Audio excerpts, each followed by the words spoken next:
Seri 17 Bukek Xiansu. Pusaka Pulau Es. Cerita, Ho Ping Hu. Audiobook, novel silat. Bab 5. Bukankah namamu Gulamsang dan engkau adalah putra dari Gosang Lama? Tanya Keng Han sambil membalas pandang mata mencorong itu. Gulamsang nampak terkejut dan melangkah mundur setindak mendengar pertanyaan itu. Siapa engkau? Apa hubunganmu dengan Gosang Lama? Keng Han melihat betapa kekejutan pemuda tinggi besar itu dibuat-buat karena suaranya masih biasa saja, hanya tadi seolah sengaja melangkah mundur. Aku adalah muridnya. Sebelum Suhu Gosang Lama meninggal dunia, dia berpesan kepadaku agar dapat bekerja sama denganmu. Akan tetapi kenapa engkau bertempur melawan bibi guruku ini? Ia adalah bibi guruku dan mustahil ia melakukan kesalahan sehingga engkau turun tangan bertempur dengannya. Wajah Gulamsang berubah kemerahan dan dia menoleh kepada dua orang kawannya. Kawan-kawanku ini yang usil maka terjadi perkelahian. Mereka hendak menyingkap tabir yang menutupi wajah nona ini. Keng Han mengerti mengapa mereka berkelahi. Tentu saja bibi gurunya tidak sudi dibuka cadarnya dan masih beruntung mereka berdua itu tidak sampai dipukul mati. Kalian sudah bertindak lancang. Mengingat engkau putra Suhu Gosang Lama, biarlah aku mintakan ampun kepada bibi guruku, kata Keng Han sambil menoleh. Akan tetapi ternyata Cui In sudah tidak nampak, sudah pergi dari tempat itu tanpa pamit.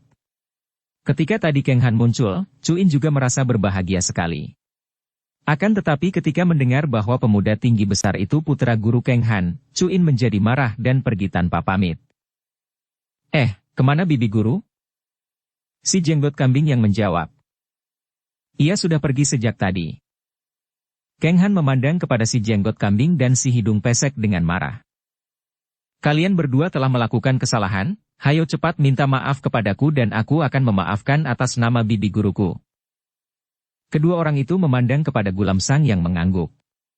Keduanya lalu mengangkat kedua tangan di depan dada, memberi hormat kepada Keng Han. Harap sampaikan maaf kami kepada nona tadi. Saudara yang baik, siapakah namamu dan sejak kapan engkau menjadi murid ayahku?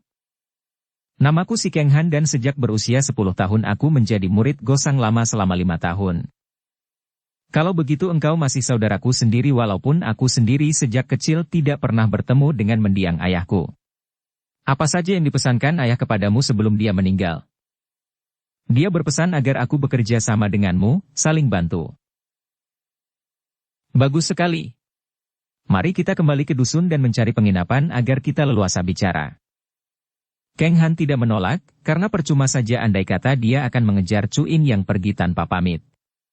Dan dia pun ingin mengenal lebih baik putra suhunya ini yang berkepandaian tinggi dan yang menurut Dalai Lama pernah menjadi murid Dalai Lama yang sakti. Mereka kembali ke dusun dan menyewa kamar, kemudian bercakap-cakap berdua saja di kamar yang disewa Keng Han. Nah, sekarang katakan apa yang hendak kau bicarakan, Gulamsang. Kerjasama yang bagaimana yang dapat kita bersama lakukan? Nanti dulu, Keng Han. Aku ingin tahu siapakah orang tuamu dan sekarang ini engkau hendak kemana? Kita harus terbuka dan menceritakan keadaan masing-masing, baru kita dapat bekerja sama, bukan? Keng Han mengangguk-angguk. Dia belum percaya kepada pemuda tinggi besar ini, akan tetapi bagaimanapun juga, pemuda ini adalah putra Gosang Lama yang pernah menjadi gurunya yang baik. Terus terang saja, saudara Gulamsang. Ibuku adalah seorang wanita hitan, putri seorang kepala suku di sana dan ayahku. Ia berhenti dan meragu. Harus dikatakankah rahasia tentang ayahnya? Dan ayahmu tentu bukan orang kaitan, kala Gulamsang. Engkau benar. Ayahku adalah seorang pangeran kerajaan Cheng. Gulamsang nampak terkejut. Siapa nama ayahmu yang pangeran itu? Nama ayahku adalah Tao Seng, jadi aku si Tao Keng Han. Kembali Gulamsang terkejut. Apakah pangeran Tao Seng yang dihukum buang itu? Agaknya engkau mengetahui banyak hal tentang ayahku, saudara Gulamsang. Aku hanya mendengar saja bahwa ada 2 orang pangeran yang dihukum buang. Dan tahukah engkau di mana ayahku itu sekarang? Aku tidak tahu, mungkin di kota raja, mungkin masih di tempat pembuangannya, di barat. Akan tetapi engkau tentu dapat mencari keterangan di kota raja.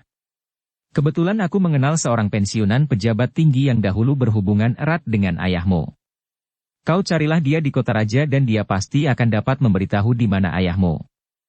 Namanya Ji Soan dan dikenal dengan sebutan Ji Wangwei, hartawan Ji, karena sekarang dia telah menjadi seorang saudagar yang kaya raya. Kau tanyakan kepada siapa saja di mana rumahnya Ji Wangwei dan tentu engkau akan dapat menemukannya. Ah, terima kasih, Gulam Sang. Keteranganmu ini penting sekali bagiku. Besok pagi-pagi aku akan langsung menuju ke kota raja untuk mencari Ji Wangwei itu. Kabarnya, ayahmu itu difitnah dan dia dihukum dalam keadaan penasaran sekali. Difitnah? Tanya Kang Han, ingin sekali tahu. Ya, kabarnya yang melakukan fitnah adalah seorang pangeran lain yang kini menjadi pangeran mahkota. Aku mendengar dari ibuku bahwa ayahku itu adalah pangeran mahkota. Mungkin benar demikian. Mungkin karena dia seorang pangeran mahkota, ada pangeran lain yang iri hati dan melakukan fitnah sehingga dia dihukum buang. Siapakah pangeran jahat itu? Dia adalah pangeran mahkota Tao Kuang. Akan tetapi urusan itu aku pun tidak tahu banyak.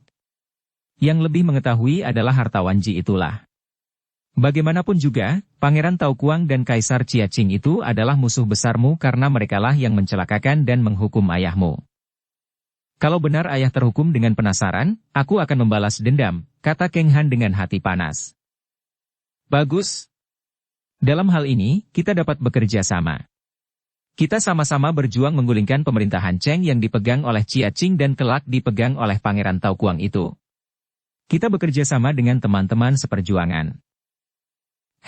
Kau maksudkan orang-orang Pek Lian Pai dan Pat Kuo Pai yang dulu kau bantu mengeroyok kami itu? Mereka itu bukan orang-orang baik.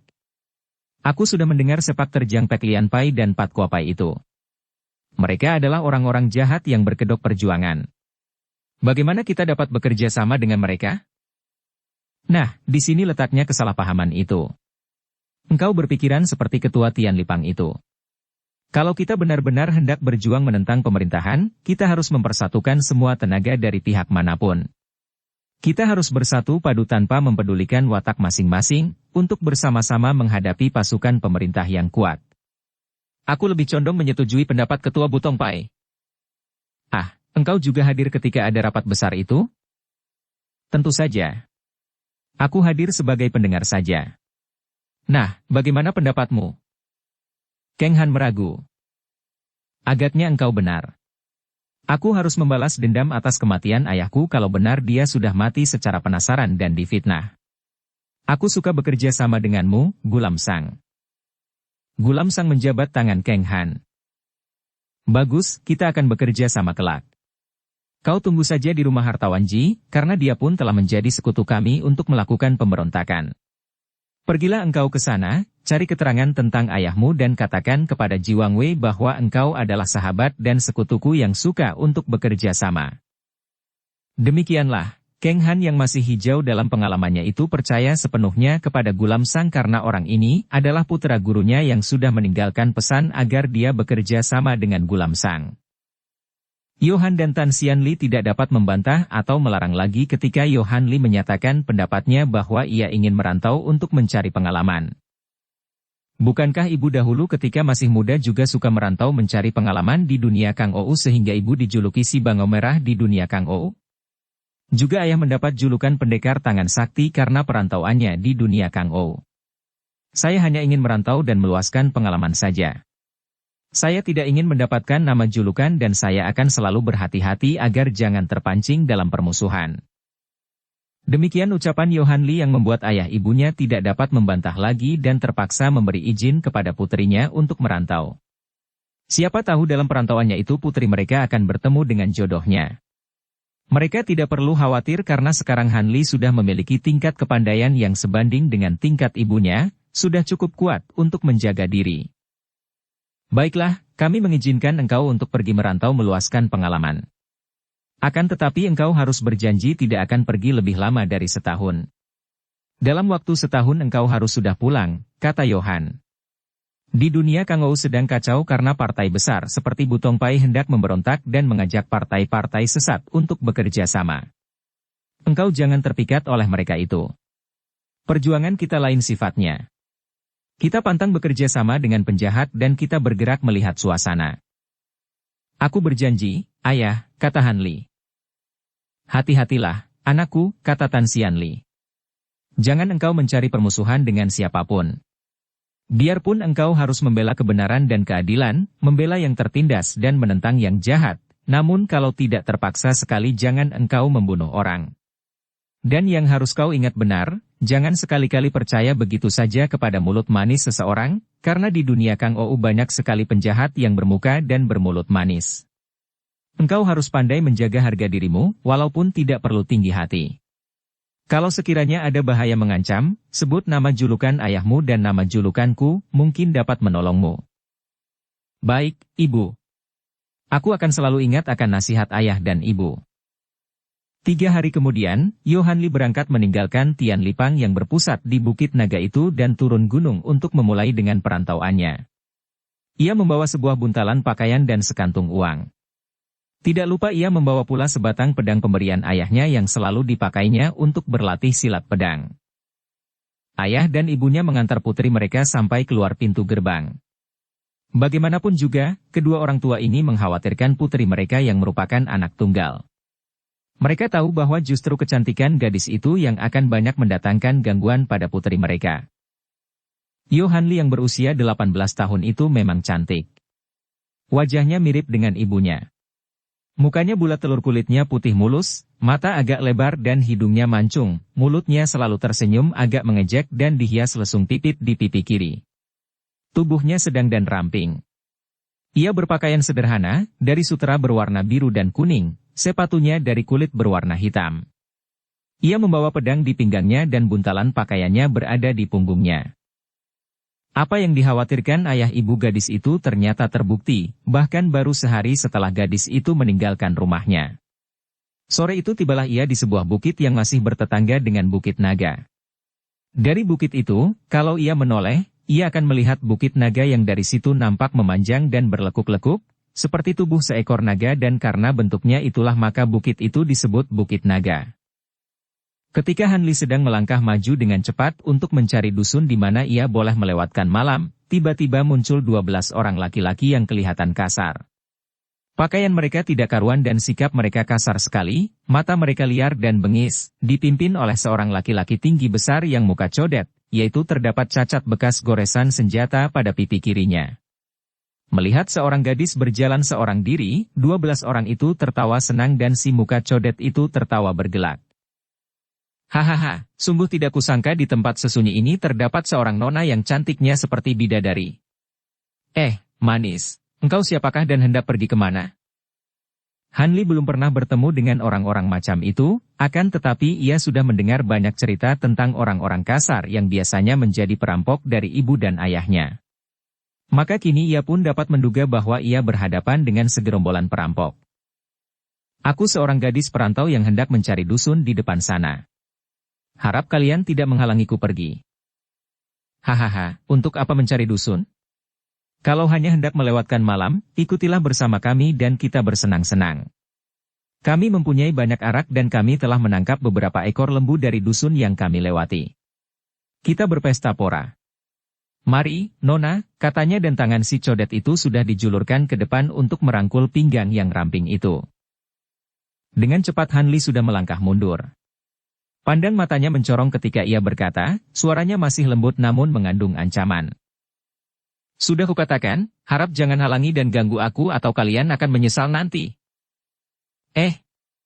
Engkau mengancam kami? Hohohohaha, agaknya karena engkau membawa pedang engkau dapat mengancam kami? Menyerahlah, Nona, dan aku akan bersikap manis padamu.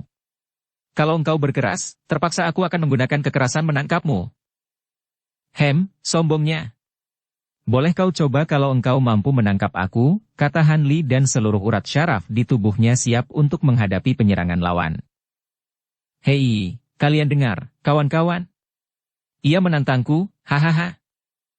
Semua anak buah juga tertawa. Jangan sampai ia terluka, sayang kalau sampai terluka, Toako. Jangan sampai kulit yang putih mulus itu lecet.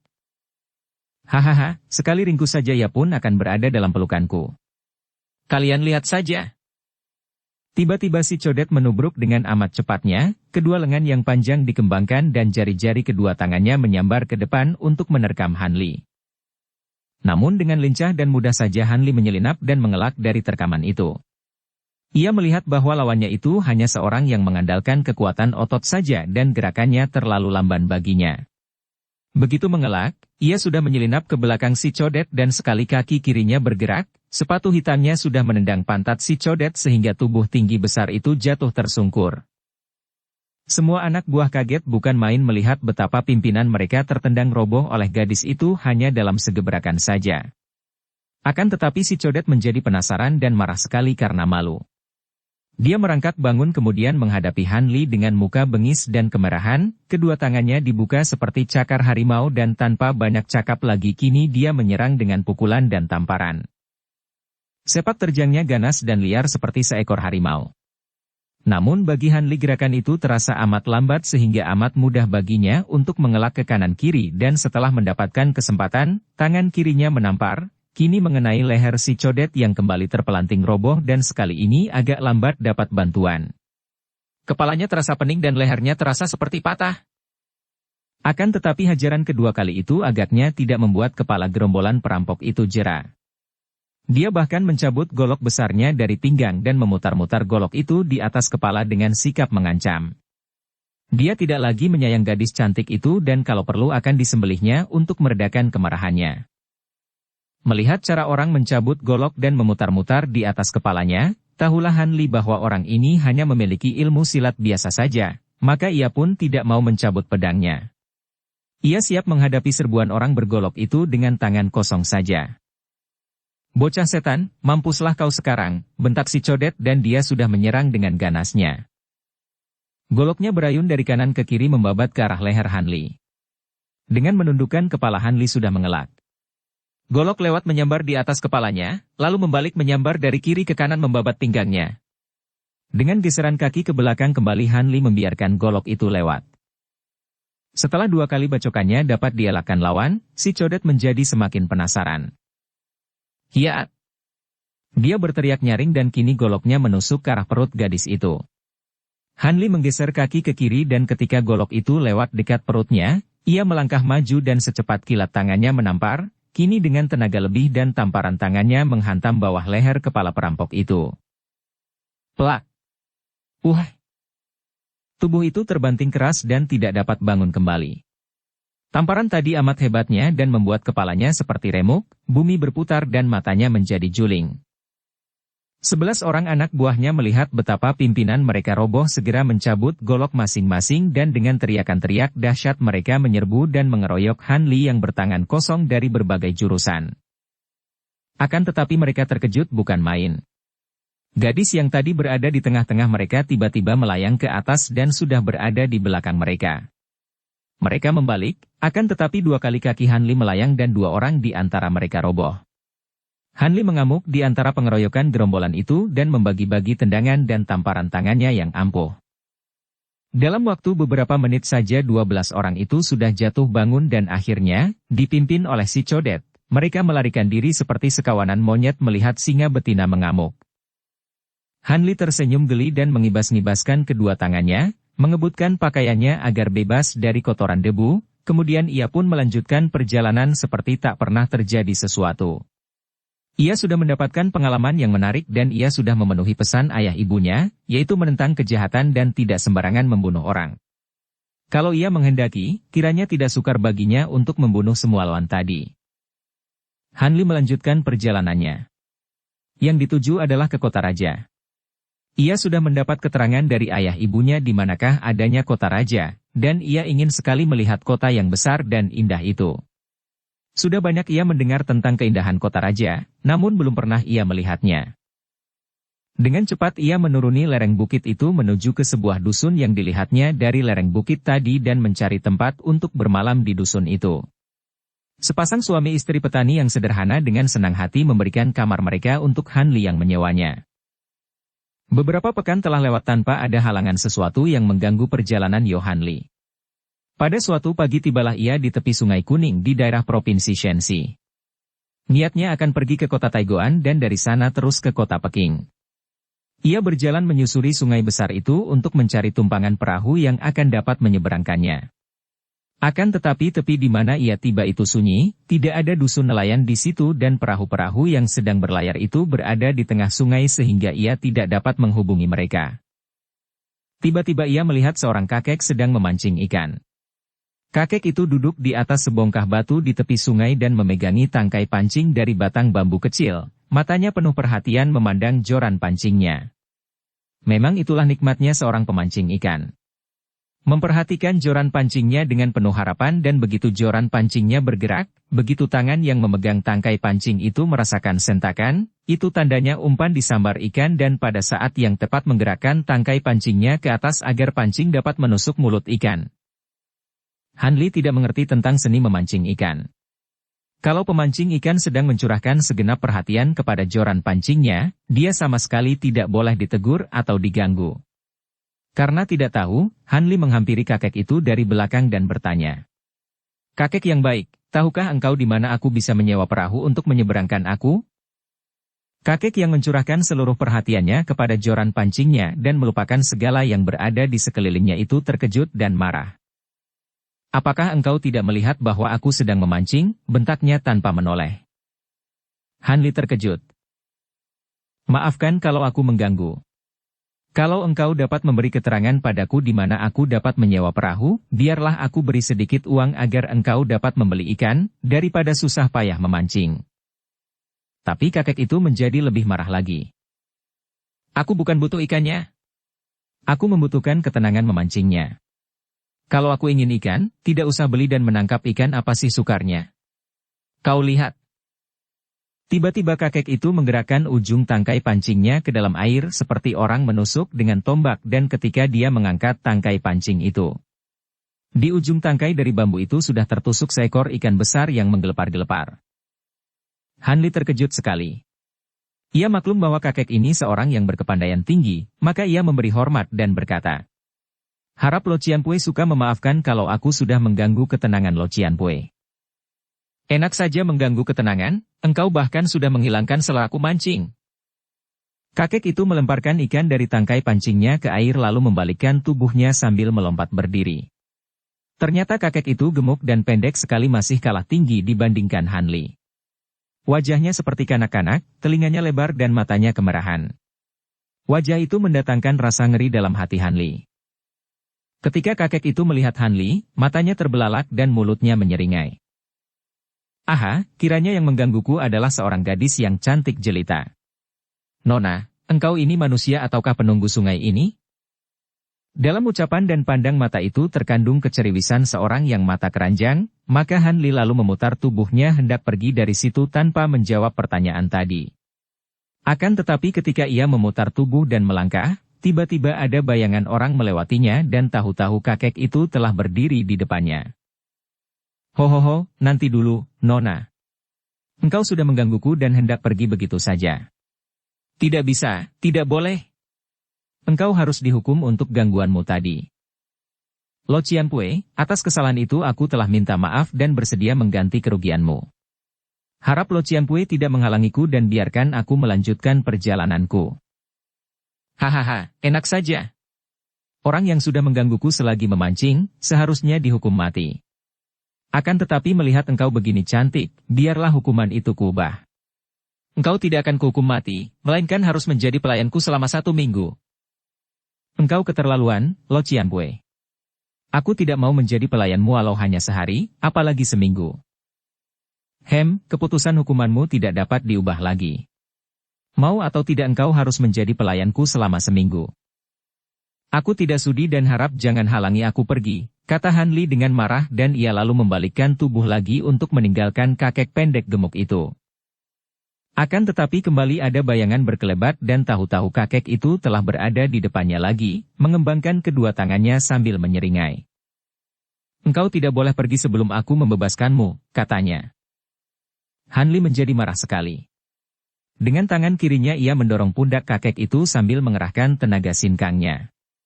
Akan tetapi alangkah terkejutnya ketika tangannya bertemu dengan pundak yang sekokoh baja dan tubuh itu sama sekali tidak tergoyangkan dorongannya. "Hahaha, mana bisa engkau menyuruhku pergi?" Kakek itu mengejek. Dalam kemarahannya, Hanli lalu menggunakan tangan kanannya untuk menampar dada kakek itu. Tamparannya ini kuat sekali karena ia mengerahkan tenaga sinkang. Wut! Pelak! Untuk kedua kalinya ia terkejut dan merasa heran. Tamparannya tadi sedemikian kuatnya sehingga akan mampu menghancurkan sebongkah batu. Akan tetapi ketika mengenai dada kakek itu, pukulannya tidak berarti sama sekali. Tenaga sinkangnya seperti tenggelam dan hilang sendiri. Ini hebat. Karena maklum bahwa ia berhadapan dengan seorang kakek sakti yang agaknya berniat jahat terhadap dirinya, Han Li lalu menyerang dengan ilmu silat Ang Ho Sin Kun, silat sakti bangau merah, yang dipelajari dari ibunya. Kakek itu pun mengeluarkan seruan heran dan tubuhnya demikian cepatnya mengelak ke sana-sini, lalu dia berseru sambil meloncat ke belakang.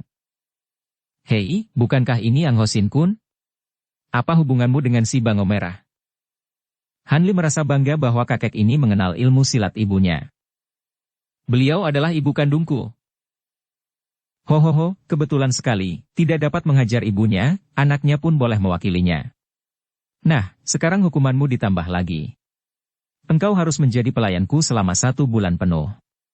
Tidak boleh ditawar-tawar lagi dan kelak engkau boleh bercerita kepada si bangau merah bahwa engkau pernah menjadi pelayanku selama 1 bulan. Hahaha. Kakek yang sesat. Kalau ayahku mengetahui hal ini, engkau tentu akan dihajar sampai setengah mampus. Ayah kandungku adalah pendekar tangan sakti Yohan. Hahaha, aku sudah tahu karena aku mendengar bahwa si bangau merah telah menikah dengan si tangan sakti. Karena itu, sampai hari ini perasaan penasaran di hatiku kupendam saja. Dan sekarang engkau muncul tanpa kusangka-sangka. Biarlah rasa penasaran ini kutumpahkan kepadamu. Apa kesalahan ibuku sehingga engkau hendak membalas dendam melalui penghinaan atas diriku? Dulu, di waktu mudanya, si bangau merah pernah mencampuri urusanku dan membikin malu sehingga belasan tahun aku tidak ada muka untuk muncul di dunia Kang Ou. Akan tetapi sekarang, hahaha, biar ia dibantu suaminya, aku tidak akan merasa gentar. Nah, hayo cepat berlutut dan beri hormat kepada majikanmu. Aku tidak sudi, jawab Han Li. Kalau begitu aku akan memaksamu berlutut. Kakek itu lalu menggerakkan tangan kirinya ke arah pundak Han Li. Han Li cepat mengelak, akan tetapi tetap saja merasa pundaknya dilanda angin yang mengandung hawa panas. Ia meloncat ke belakang dan cepat mencabut pedangnya. Kalau engkau tidak menghentikan perbuatanmu, terpaksa pedangku ikut bicara. Hahaha, pedang mainan kanak-kanak itu kau pakai untuk menakut-nakuti aku? Hahaha. Han Li maklum bahwa kakek ini sudah nekat, maka ia lalu memainkan ilmu silat Koai Leong Kiam Sut, ilmu pedang naga siluman, yang ia pelajari dari ibunya pula. Ilmu pedang ini hebat bukan main, ketika ia menggerakkan pedangnya, pedang itu mengaum-aum seperti seekor singa marah. Pedangnya berkelebatan dan membentuk gulungan sinar pedang yang dahsyat. Ilmu pedang ini berasal dari lembah naga siluman yang dikuasai oleh Kam Hong. Kam Hong mengajarkan kepada putrinya, Kam Bieng dan Kam Bieng menurunkan kepada Tan Xian Li si bangau merah. Kini Tan Xian Li menurunkan kepada putrinya, Yohan Li. Sebetulnya, ilmu pedang ini merupakan gabungan ilmu pedang dan ilmu silat suling dan biasanya Tan Xian Li memainkannya dengan sebatang suling berselaput emas. Akan tetapi Yohan Li tidak suka menggunakan suling maka oleh ibunya lalu diganti pedang. Biarpun dengan pedang ilmu itu menjadi ilmu pedang naga siluman namun unsur-unsur ilmu suling emas masih terkandung di dalamnya, maka kehebatannya luar biasa. Kakek itu berilmu tinggi karena sesungguhnya dia adalah seorang tokoh Datuk Selatan yang berjuluk Lam Hai Koai Jin, orang aneh Laut Selatan. Biarpun usianya sudah 60 tahun namun wajahnya seperti kanak-kanak dan wataknya keras, bahkan dia mempunyai watak mata keranjang pula. Melihat Han Li yang demikian cantiknya, timbul nafsunya dan ingin dia mempermainkan gadis itu. Apalagi ketika mendengar bahwa gadis itu putri si bangau merah, nafsunya makin menjadi. Dahulu, 20-an tahun yang lalu, ketika dia masih bertualang di selatan, pernah dia bertemu dengan si bangau merah dan hendak mempermainkannya, akan tetapi dia dikalahkan oleh pendekar wanita itu. Maka, kini dia hendak membalas dendamnya kepada putri musuh besarnya itu. Namun, menghadapi permainan pedang Han Li, kakek itu menjadi sibuk dan kewalahan juga. Setelah berloncatan mundur dan ke kanan kiri untuk mengelak, akhirnya dia menyambar tangkai pancingnya dan dengan senjata istimewa ini dia melakukan perlawanan. Tangkai pancing dari bambu itu bersiutan menyambar-nyambar dan dapat dipergunakan untuk menangkis pedang lawan tanpa khawatir patah atau putus. Juga tangkai pancing itu lebih panjang dari pedang sehingga kakek itu lebih leluasa menyerang Hanli. Gadis ini terkejut bukan main. Ia memang sudah menduga bahwa kakek itu lihai sekali, akan tetapi sama sekali tidak mengira bahwa dengan tangkai pancing bambu seperti itu kakek itu mampu melawan bahkan mendesaknya. Ujung tangkai itu kini menyerang dengan totokan-totokan ke arah jalan darahnya.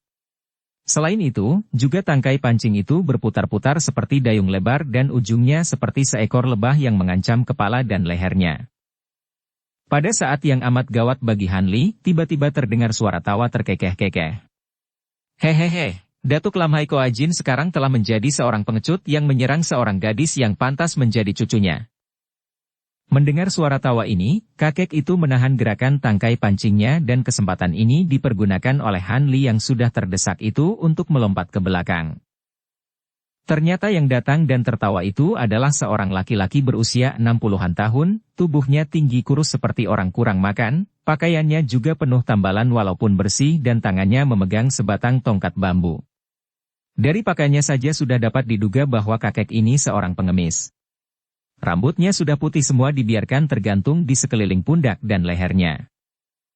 Melihat pengemis tua ini, Lamhai Koajin terkejut. Dan segera mengenalnya. Lu Tongki, gembel tua bangka busuk, mau apa engkau mencampuri urusanku?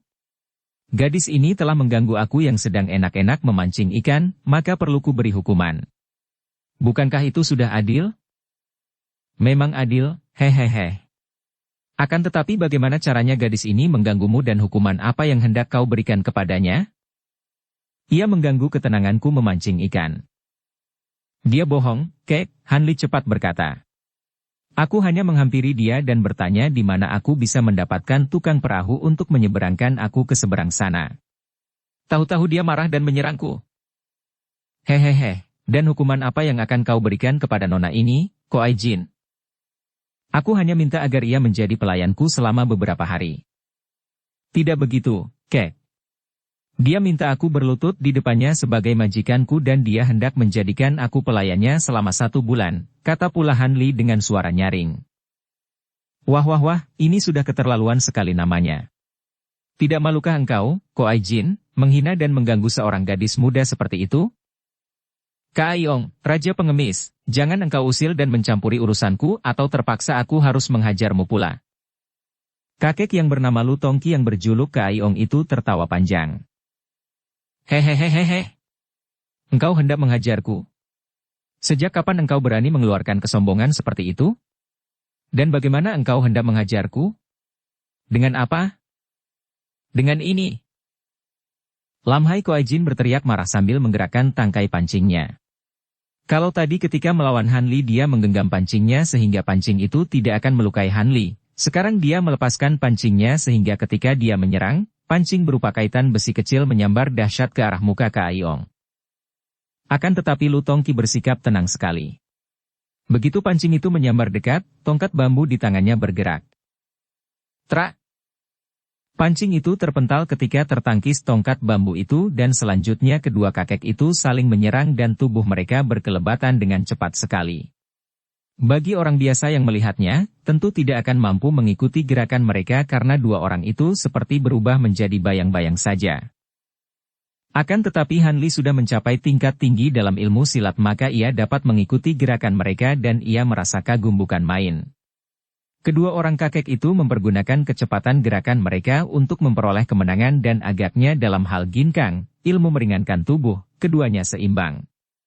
Sinar tongkat bergumul dengan sinar tangkai pancing sedangkan pancingnya sendiri sudah sejak tadi putus talinya. Karena tidak mampu menang dalam hal kecepatan gerakan, Lamhai Koajin lalu memperlambat gerakannya dan kini dia menggerakkan tangkai pancingnya dan juga menggerakkan tangan kirinya yang terisi penuh tenaga sinkang. Melihat ini, Lu Tongki juga mengimbangi lawan dan dia pun mengerahkan tenaga sinkang untuk menandingi pukulan Koajin. Mereka ini saling pukul dan suara pukulan mereka menderu-deru, membuat pohon-pohon di sekeliling mereka bergoyang dan daunnya runtuh berguguran. Dengan penasaran sekali Koajin melempar tangkai pancingnya dan kini tubuhnya berjongkok. Tubuh yang pendek itu berjongkok sampai pantatnya hampir menyentuh tanah dan dalam keadaan berjongkok itu dia memukulkan kedua tangannya yang terbuka ke depan, dan dari dalam mulutnya terdengar suara, kok-kok-kok, nyaring sekali. Hanli merasa geli karena sikap dan suara Kuai Jin seperti seekor katak besar yang menggembung perutnya.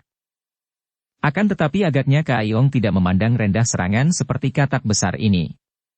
Dia pun menancapkan tongkatnya ke atas tanah, menekuk kedua lututnya dan dia juga mendorongkan kedua tangannya untuk menyambut serangan lawan. Jarak di antara mereka ada 2 meter, akan tetapi ketika dua tenaga dahsyat itu bertemu, Hanli merasa ada getaran hebat melanda dirinya sehingga ia cepat duduk bersila dan mengerahkan Sin Kang agar jangan sampai terluka. Ia melihat betapa kedua orang kakek itu tergetar, akan tetapi tubuh Kuai Jin terpental dan bergulingan ke belakang sedangkan tubuh Kak Aiong hanya bergoyang-goyang saja. Lamhai Kuai Jin terpental masuk ke dalam sungai. Terdengar suara berdebur dan tubuhnya lenyap di telah air. Hanli cepat berlari ke tepi sungai dan melihat. Ternyata tubuh itu tidak tersembul kembali. Ah, dia mati kek, tanyanya kepada Kak Aiong yang juga sudah berdiri di dekatnya memandang ke air sungai yang dalam itu. Hehehe, dia mati. Agaknya engkau belum mengenal siapa Lamhai Kuai Jin. Dia datuk besar Laut Selatan, bagaimana bisa mati tercebur ke dalam sungai? Tidak, saat ini dia pasti sudah muncul jauh dari sini, entah berapa jauhnya karena ketika tercebur tadi, dia menyelam. Dia memang seekor katak buduk besar yang lihai. Ah! Gadis itu berseru kagum. Akan tetapi engkau telah dapat mengalahkannya, Lo Qianwei. Hanli menyebut Lo Qianwei untuk menghormati kakek pengemis yang ternyata amat sakti itu.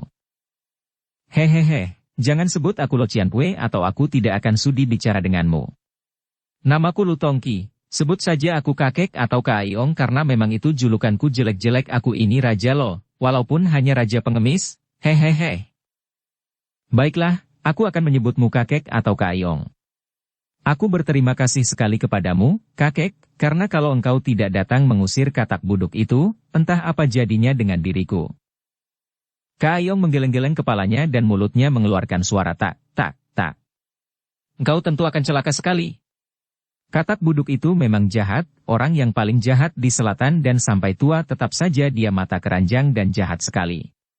Akan tetapi aku melihat ilmu pedangmu hebat sekali, dan ilmu pedang seperti itu setahuku hanyalah Kuai Leong Kiam Sut. Benarkah demikian? Pandanganmu tajam sekali, kek. Memang benar aku tadi memainkan Kuai Leong Kiam Sut. Aha! Kalau begitu, apa hubungannya dengan lembah naga siluman? Bukankah ilmu itu milik pendekar suling emas dan naga siluman, Lo Qianwei Kam Hong? Beliau adalah kakek buyutku, kek. Raja pengemis itu nampak girang bukan main. Kalau begitu engkau tentu putri si Bango Merah dan pendekar tangan sakti, bukan? Benar sekali. Hehehe, pantas saja katak buduk tadi hendak menghinamu karena aku mendengar dia pernah dikalahkan ibumu. Dia juga mengatakan demikian tadi, kek. Engkau hendak kemanakah dan siapa pula namamu? Namaku Yohan Li, dan aku sedang dalam perjalanan menuju ke kota raja. Aku tadi mencari tukang perahu untuk menyewa perahunya menyeberangi sungai ini. Wah, kebetulan sekali kalau begitu. Aku pun hendak ke kota raja, sudah terlalu lama aku tidak menikmati masakan di dapur istana. Dan aku mempunyai sebuah perahu kecil. Tuh di sana perahuku. Hanli, maukah engkau menyeberang bersamaku dan melakukan perjalanan bersamaku ke kota raja? Tentu saja aku mau, kek. Akan tetapi, ia memandang pakaian kakek itu. Aku tidak mau kalau kau ajak mengemis. Aku membawa bekal uang cukup banyak. Hahaha, jangan khawatir. Biarpun pengemis, aku ini rajanya, tahu? Mana ada seorang raja mengemis? Akan tetapi pakaianmu itu, kek. Penuh tambalan. Biar nanti kubelikan pakaian yang lebih pantas untukmu. Oh, kau kira yang kupakai ini pakaian apa? Ini adalah pakaian kebesaranku sebagai raja pengemis, tahukah engkau? Biar ditukar dengan pakaian kaisar sekalipun, aku tidak akan mau. Dan di dalam buntalan ini masih ada beberapa setel pakaian kebesaran. Jangan khawatir, aku setiap hari mandi dan bertukar pakaian. Biar pengemis, aku bukan pengemis busuk, hehehe. Wajah Hanli berubah kemerahan. Aku pun tidak mengatakan engkau demikian, kek. Akan tetapi, orang melakukan perjalanan harus ada hubungannya. Sedangkan aku tidak mempunyai hubungan apapun denganmu. Bagaimana kalau aku menyebut suhu dan menjadi muridmu? Sebagai suhu dan muridnya, tentu tidak aneh melakukan perjalanan bersama. Kakek itu tertawa dan menudingkan telunjuknya ke arah muka Hanli. Gadis cerdik, engkau ingin aku mengajarkan ilmu silat kepadamu? Bagaimana kalau kelak pendekar tangan sakti dan si Bango Merah mengetahui? Tentu mereka akan menjadi marah kepadaku. Tidak, aku jamin. Kalau orang tuaku bertanya, aku akan mengaku bahwa akulah yang ingin menjadi muridmu, bukan engkau yang minta aku menjadi muridmu. Hehehe, engkau memang cerdik sekali. Melihat kakek itu tidak membantah lagi, Hanli lalu menjatuhkan dirinya berlutut di depan kakek itu sambil menyebut suhu. Lu Tongki segera membangunkan Hanli. Sudahlah, tidak perlu banyak memakai peradatan. Aku memang suka menerimamu menjadi murid. Engkau putri sepasang pendekar besar dan engkau berbakat sekali. Akan tetapi, yang dapat menandingi ilmu-ilmumu hanya sebuah saja padaku, yaitu Teaku Hitung, tongkat pemukul iblis. Itulah yang akan kuajarkan kepadamu sambil melakukan perjalanan ke kota raja. Terima kasih, Suhu. Nah, sekarang mari kita seberangi sungai ini, Hanli, kata kakek itu sambil meloncat ke dalam sebuah perahu kecil yang berada di pantai. Kiranya kakek itu tadi datang berperahu. Hanli juga menyusul Lu Tongki meloncat ke dalam perahu.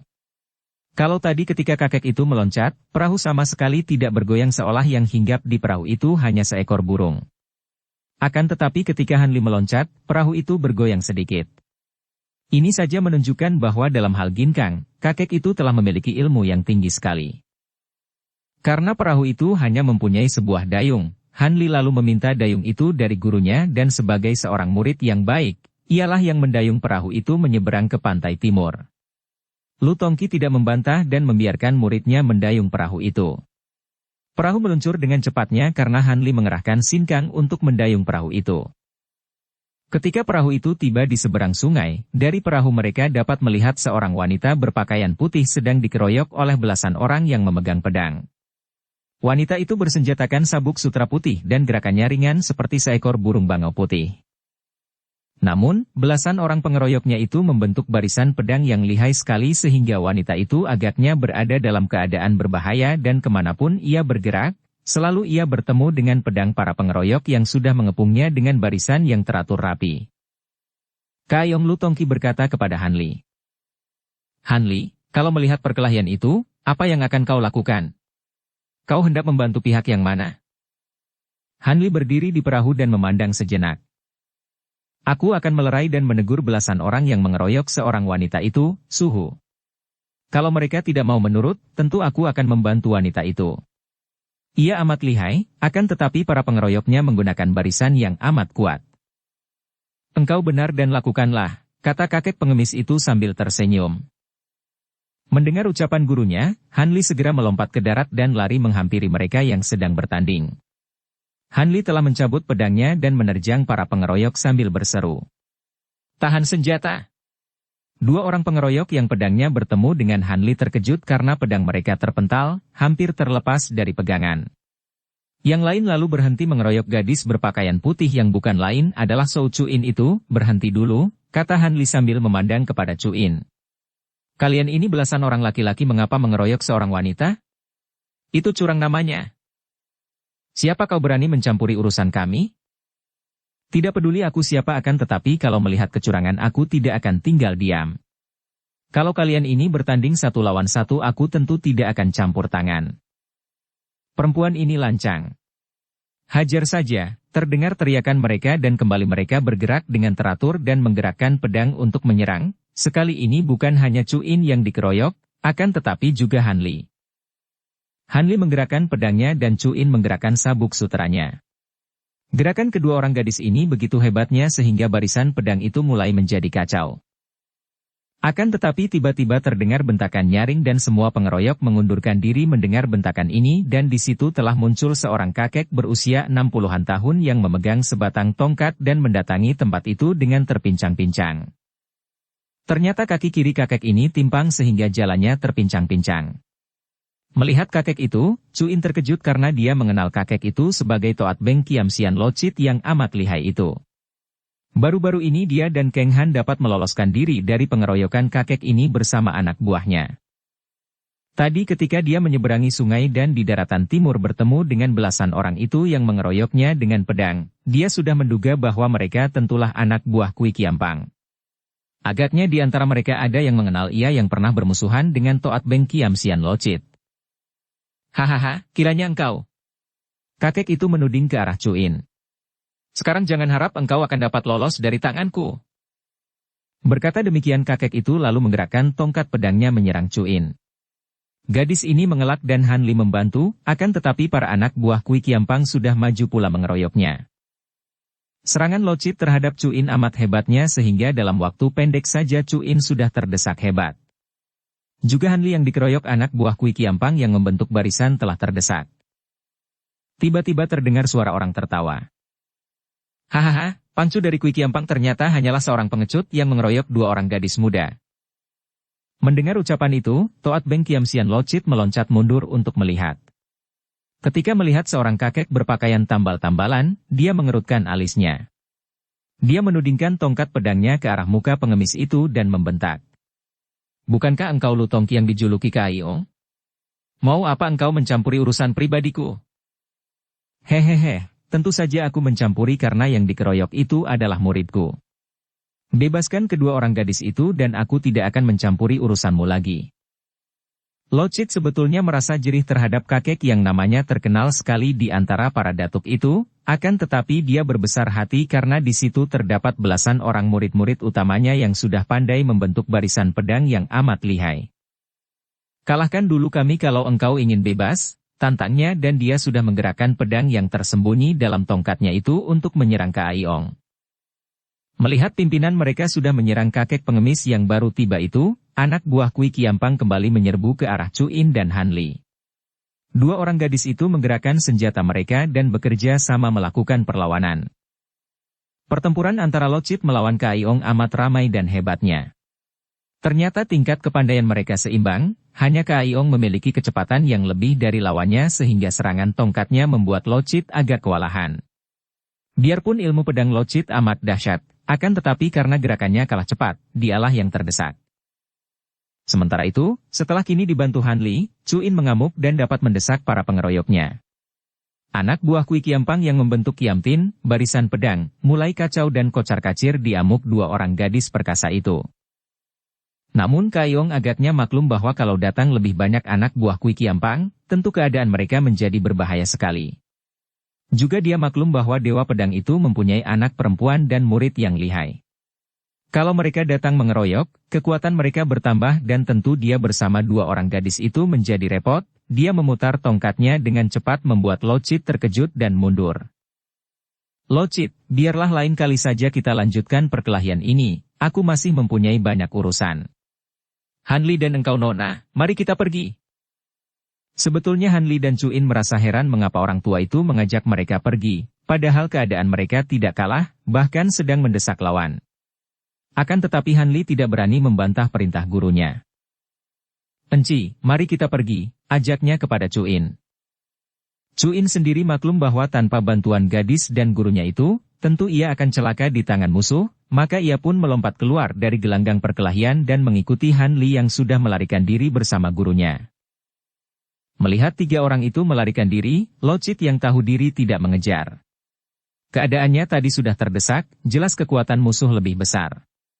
Mengejar berarti mencari penyakit, maka dia pun tidak mau mengejar, dan mengajak anak buahnya untuk kembali ke Bukit Kuisan. Setelah yakin bahwa mereka tidak dikejar, Kaiong berhenti berlari dan dua orang gadis itu pun berhenti. Kaiong tertawa-tawa. Hehehe. Baru sekali ini aku berlari-larian seperti orang dikejar anjing. Akan tetapi, Suhu. Kita sama sekali tidak kalah, malah kita mendesak lawan, kenapa Suhu mengajak kami melarikan diri? Benar, Lo Cianpue, orang-orang Kui Kiampang adalah orang-orang jahat yang perlu dihajar. Kenapa Lo Cianpue mengajak kami melarikan diri, tanya pula Cuin dengan hati penasaran. Hehehe, kalian tahu. Kalau aku mengajak kalian melarikan diri itu adalah untuk keselamatan kalian. Aku mengenal Kui Kiampang. Selain mereka itu lihai, juga mereka licik dan curang sekali, suka mempergunakan alat-alat rahasia dan jumlah mereka banyak. Kalau yang lain-lain berdatangan, bagaimana aku akan mampu menyelamatkan kalian? Lebih baik pergi selagi mereka terdesak sehingga mereka tidak berani mengejar. Hehehe. Sudah lama aku mendengar kecerdikan Kak Ayong, dan ternyata memang Lo Cianpui cerdik sekali, puji Cuin. Engkau mengenal nama julukanku? Sudah lama aku mengenalnya, Lo Cianpui, dan hari ini aku beruntung mendapat pertolongan Lo Cianpui dan adik ini. Enci, tidak ada kata tolong-menolong. Sudah menjadi kewajiban kami untuk turun tangan menentang yang jahat. Enci, namaku Yohan Li, dan bolehkah kami tahu siapa nama Enci? Melihat ilmu pedangmu tadi engkau tentu putri dari pendekar tangan sakti Yohan dan si Bango Merah, bukan? Enci ternyata berpandangan luas dan memiliki banyak pengalaman sehingga mengenal pula ilmu pedangku. Siapakah engkau, Enci yang baik? Namaku Shou Cuin dari Bengsan. Hihihe, engkau dari Bengsan. Melihat sepak terjangmu yang hebat dengan sabuk suteramu, tentu engkau ini murid Anghua Nio Nio. Benarkah? Cuin memberi hormat. Lo Cianpui berpandangan luas dan tentu mengenal Subo. Kak Ayong mengerutkan alisnya. Siapa tidak mengenal Anghua Nio Nio dan muridnya Bie Kiam Nio Chu yang tanpa berkedip suka membunuhi orang? Nama mereka terkenal sekali. Mendengar ini, Cuin juga mengerutkan alisnya. Ia sendiri harus mengakui bahwa Subonya dan sucinya amat kejam terhadap kaum pria. Salah sedikit saja tentu akan mereka bunuh. Ia sendiri tidak demikian dan selalu menentang perbuatan yang kejam itu, dan karena ini pula ia selalu menyembunyikan mukanya agar tidak dilihat pria dan tidak ada pria yang tertarik kepadanya, agar dia tidak usah menyakiti atau membunuh pria itu. Subo dan Suci memang tersohor, aku lebih suka tidak dikenal orang, katanya perlahan dan suaranya mengandung penyesalan besar. Sekarang aku harus pergi, dan sekali lagi terima kasih atas pertolongan Jiwi, kalian. Setelah berkata demikian, gadis berpakaian putih itu lalu berkelebat lenyap dari situ. Han Li menghela napas panjang. Sayang sekali ia pergi. Aku ingin berkenalan lebih lanjut dan ingin melihat wajahnya, Suhu. Sudahlah. Lebih baik ia lekas pergi dan tidak bersama kita agar kita tidak berurusan dengannya. Ia menyembunyikan mukanya tentu bukan tanpa sebab, apalagi kalau mengingat watak Suci dan Subonya. Kenapa Suci dan Subonya, Suhu? Mereka adalah pembunuh-pembunuh kejam. Kalau ada laki-laki berani menegur atau memuji atau bahkan memandang mereka terlalu lama, laki-laki itu tentu akan dibunuhnya. Mereka itu pembenci kaum pria yang sudah hampir gila barangkali. Akan tetapi aku melihat Enci Shou Cuin tadi begitu lemah lembut dan aku yakin dia pasti memiliki wajah yang cantik sekali. Siapa tahu? Menurut pengalamanku, wanita yang memiliki wajah cantik tentu selalu ingin memamerkan kecantikannya itu, bukan malah disembunyikan di balik cadar. Aku ragu apakah ia memiliki wajah cantik, seperti yang kau duga. Akan tetapi, wajahnya bagian atas demikian indahnya, terutama sepasang matanya. Tidak mungkin kalau dari hidung ke bawah tidak sempurna. Sudahlah, bagaimanapun juga, ia hendak menyembunyikan diri di balik cadar. Itu adalah haknya. Sekarang, mari kita lanjutkan perjalanan kita. Guru dan murid ini melanjutkan perjalanan dan makin lama Han Li semakin sayang kepada gurunya. Gurunya bersikap manis budi, lemah lembut dan mengajarkan ilmu tongkat dengan sungguh-sungguh. Ia merasa seolah melakukan perjalanan bersama kakeknya sendiri. Para pendekar dan ketua perkumpulan persilatan besar seperti Xiao Limpai, Kun Lunpai dan yang lain-lain merasa heran sekali melihat sikap Tian Itosu ketua Butongpai yang secara tiba-tiba begitu bersemangat untuk memberontak terhadap kerajaan Cheng. Dan yang lebih mengherankan mereka lagi adalah betapa ketua ini sekarang tidak segan untuk bekerja sama dengan perkumpulan-perkumpulan sesat seperti Pek Lian Pai dan Pat Kua Pai. Bahkan banyak tokoh Butongpai sendiri merasa heran akan sikap ketua mereka ini.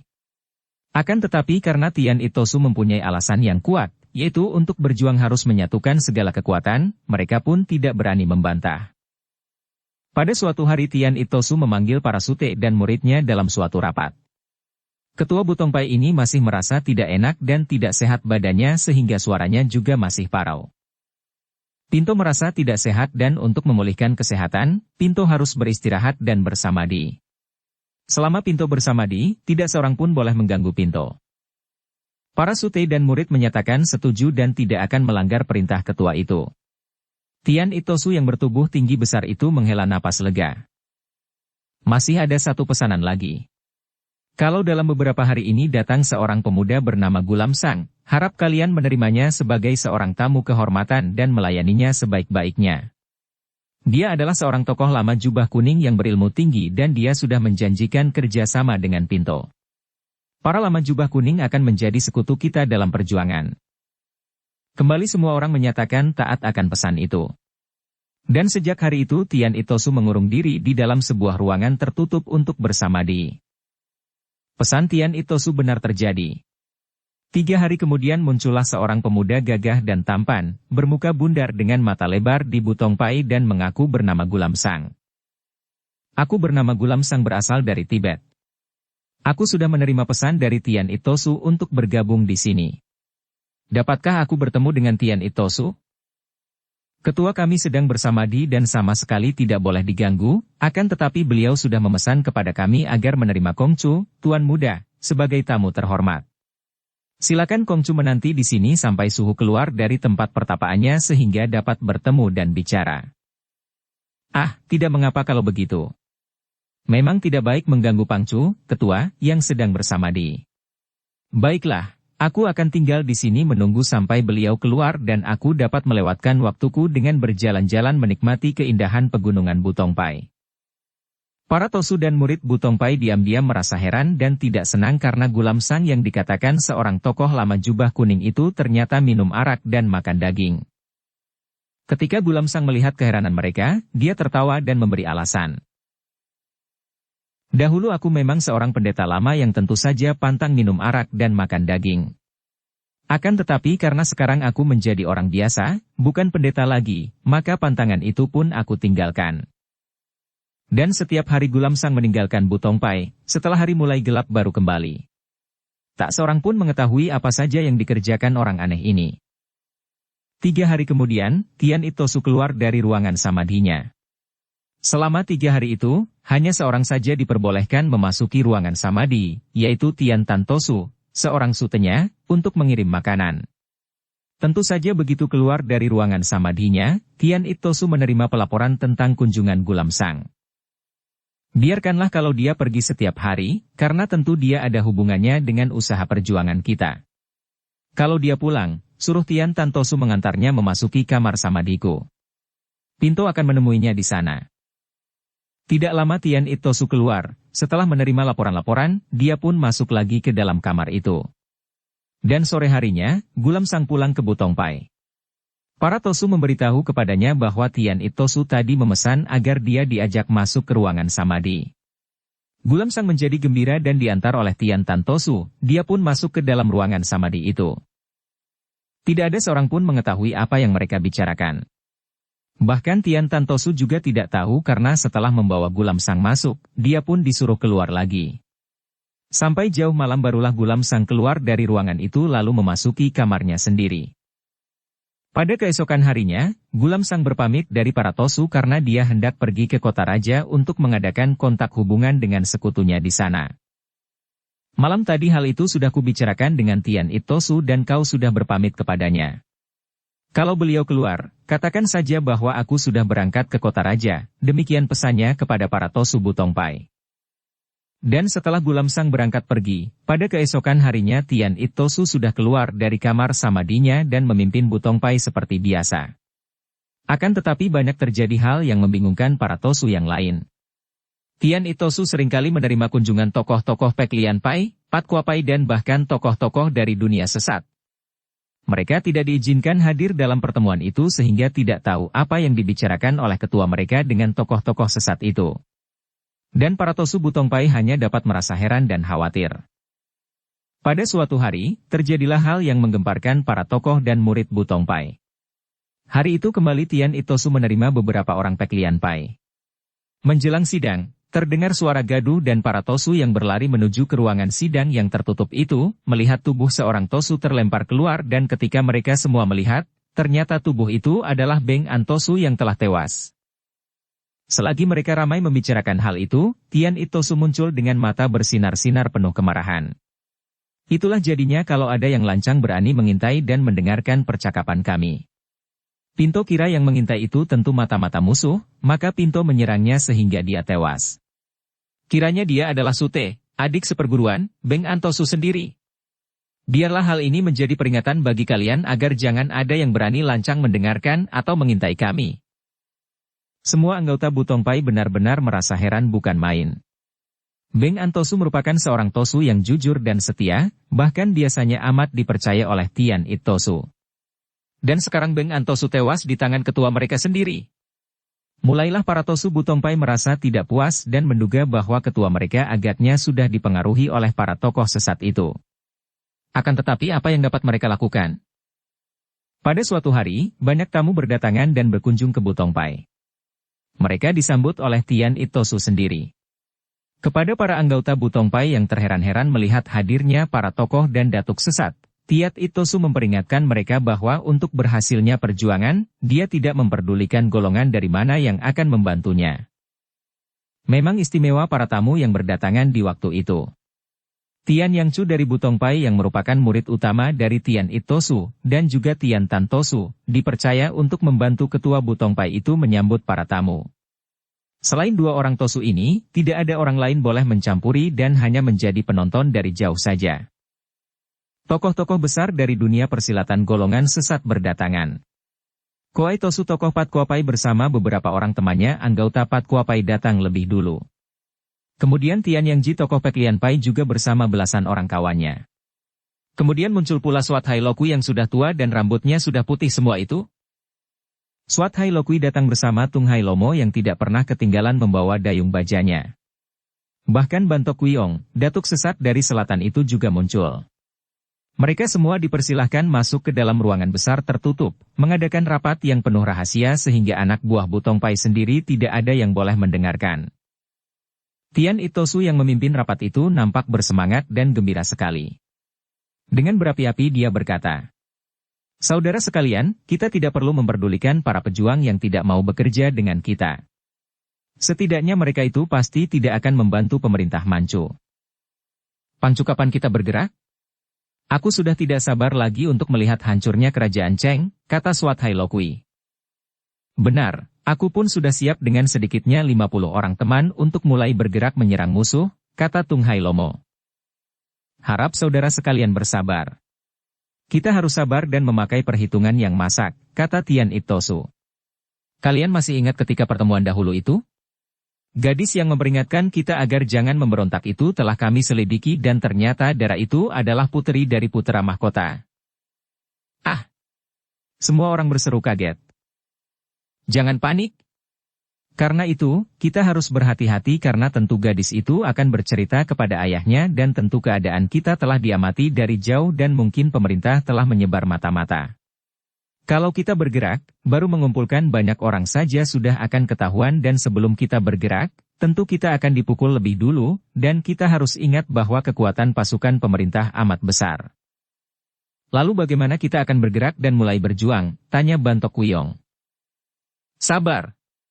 Kita harus menggunakan siasat.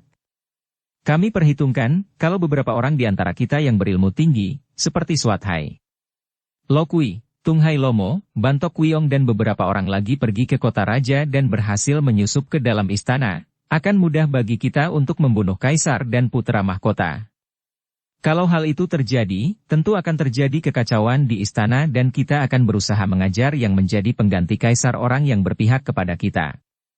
Semua itu akan diatur oleh sekutu kita yang kini juga sedang berada di kota raja, yaitu Gulam Sang." "Ah, lama jubah kuning itu," terdengar beberapa orang bertanya. "Benar, akan tetapi sekarang dia bukanlah pendeta lama lagi. Dia sudah menghubungi beberapa orang hartawan yang akan membiayai semua rencana kita, juga dia akan berhubungan dengan para pangeran di istana. Kalau pangeran pilihan kita yang menggantikan menjadi kaisar, tentu segalanya akan mudah diatur selanjutnya. Akan tetapi, tidak mudah menyusup ke dalam istana. Pekerjaan itu berbahaya dan nyawa taruhannya," kata Swat Hai Lokui. "Harap Lokui jangan khawatir. Hal itu pun serahkan saja kepada Gulam Sang Kongcu. Dia yang akan mengatur sehingga kalian semua akan menyusup ke dalam istana tanpa dicurigai. Misalnya menjadi guru silat seorang pangeran, atau ahli pengobatan dari pangeran lain, atau juga pembantu baru. Pendeknya, kalian akan dapat masuk ke istana dengan berterang, tentu saja dengan menyamar. Semua itu telah direncanakan oleh Gulam Sang Kongcu. Kalian tinggal menanti berita selanjutnya dari kami. Telah lama kita tinggalkan Tao Seng dan Tao San, dua orang pangeran yang telah dijatuhi hukuman buang oleh Kaisar karena usaha mereka untuk membunuh putra mahkota Tao Kuang. Akan tetapi mengalami kegagalan karena Pangeran Tao Kuang ditolong oleh Liang Chun yang berjuluk Sintung Koaijin dan putrinya, yaitu Liang Xiokchu. Seperti telah diceritakan di bagian depan, Liang Xiokchu kemudian menjadi selir Pangeran Tao Kuang yang kemudian melahirkan Tao Kui Hong. Bagaimana dengan dua orang pangeran yang dibuang itu? Mereka dijatuhi hukuman buang selama 20 tahun dan telah dilupakan orang. Akan tetapi, mereka tidaklah lenyap begitu saja. Juga mereka tidak mati dalam pembuangan mereka, walaupun mereka hidup sengsara. Tidak, mereka masih hidup dan pada suatu hari mereka bahkan kembali ke kota raja karena hukuman mereka telah habis. Keluarga Kaisar bersikap tak acuh kepada mereka yang dianggap telah melakukan kejahatan yang memalukan. Tao Seng dan adik tirinya, Tao San, kini telah menjadi dua orang laki-laki setengah tua. Tao Seng kini berusia 45 tahun dan Tao San berusia 44 tahun. Mereka mengumpulkan harta kekayaan mereka dan menjadi pedagang yang berhasil. Mereka menjadi kaya raya dan untuk membuang riwayat yang memalukan di waktu yang lalu. Tao Seng kini memakai nama Ji dan terkenal dengan sebutan Ji Wan Gue, hartawan Ji, sedangkan Tao San menggunakan nama San Wan Gue, hartawan San. Hanya keluarga Kaisar saja yang tahu bahwa Ji Wan Gue dan San Wan Gue adalah bekas Pangeran Tao Seng dan Tao San. Karena ketika mereka dihukum buang masih muda, maka setelah lewat 20 tahun, mereka sudah tidak mempunyai keluarga lagi. Setelah menjadi hartawan, keduanya lalu mengambil istri dan membentuk keluarga baru. Keliru kalau ada yang menganggap bahwa kedua orang pangeran itu telah menjadi jera atau sadar akan kesalahan mereka. Sama sekali tidak dan sebaliknya malah. Peristiwa hukuman bagi mereka itu mendatangkan dendam kesumat yang membuat mereka tidak segan untuk mencari jalan membalas dendam mereka. Di dalam pembuangan mereka di barat, pada suatu hari Pangeran Tao Seng bertemu dengan seorang pemuda yang menarik hatinya. Ketika itu dia berusia 40 tahun dan pemuda itu berusia 25 tahun. Pemuda itu menarik perhatiannya karena pemuda itu memiliki ilmu silat yang tinggi bahkan pandai pula dalam ilmu sihir. Pemuda itu adalah Gulam Sang. Gulam Sang sendiri adalah seorang pelarian dari Tibet. Dia adalah murid para pendeta lama termasuk Dalai Lama, akan tetapi akhirnya dia berkhianat dan memihak pendeta lama jubah kuning untuk memberontak.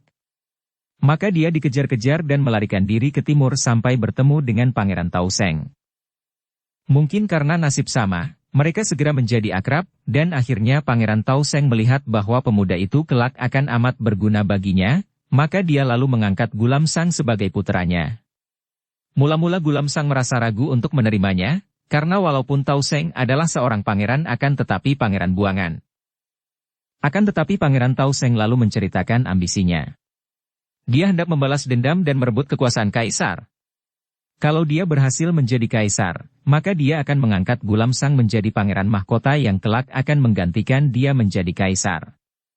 Janji muluk inilah yang menarik hati Gulam Sang dan akhirnya dia menerima menjadi putra Pangeran Tao Seng.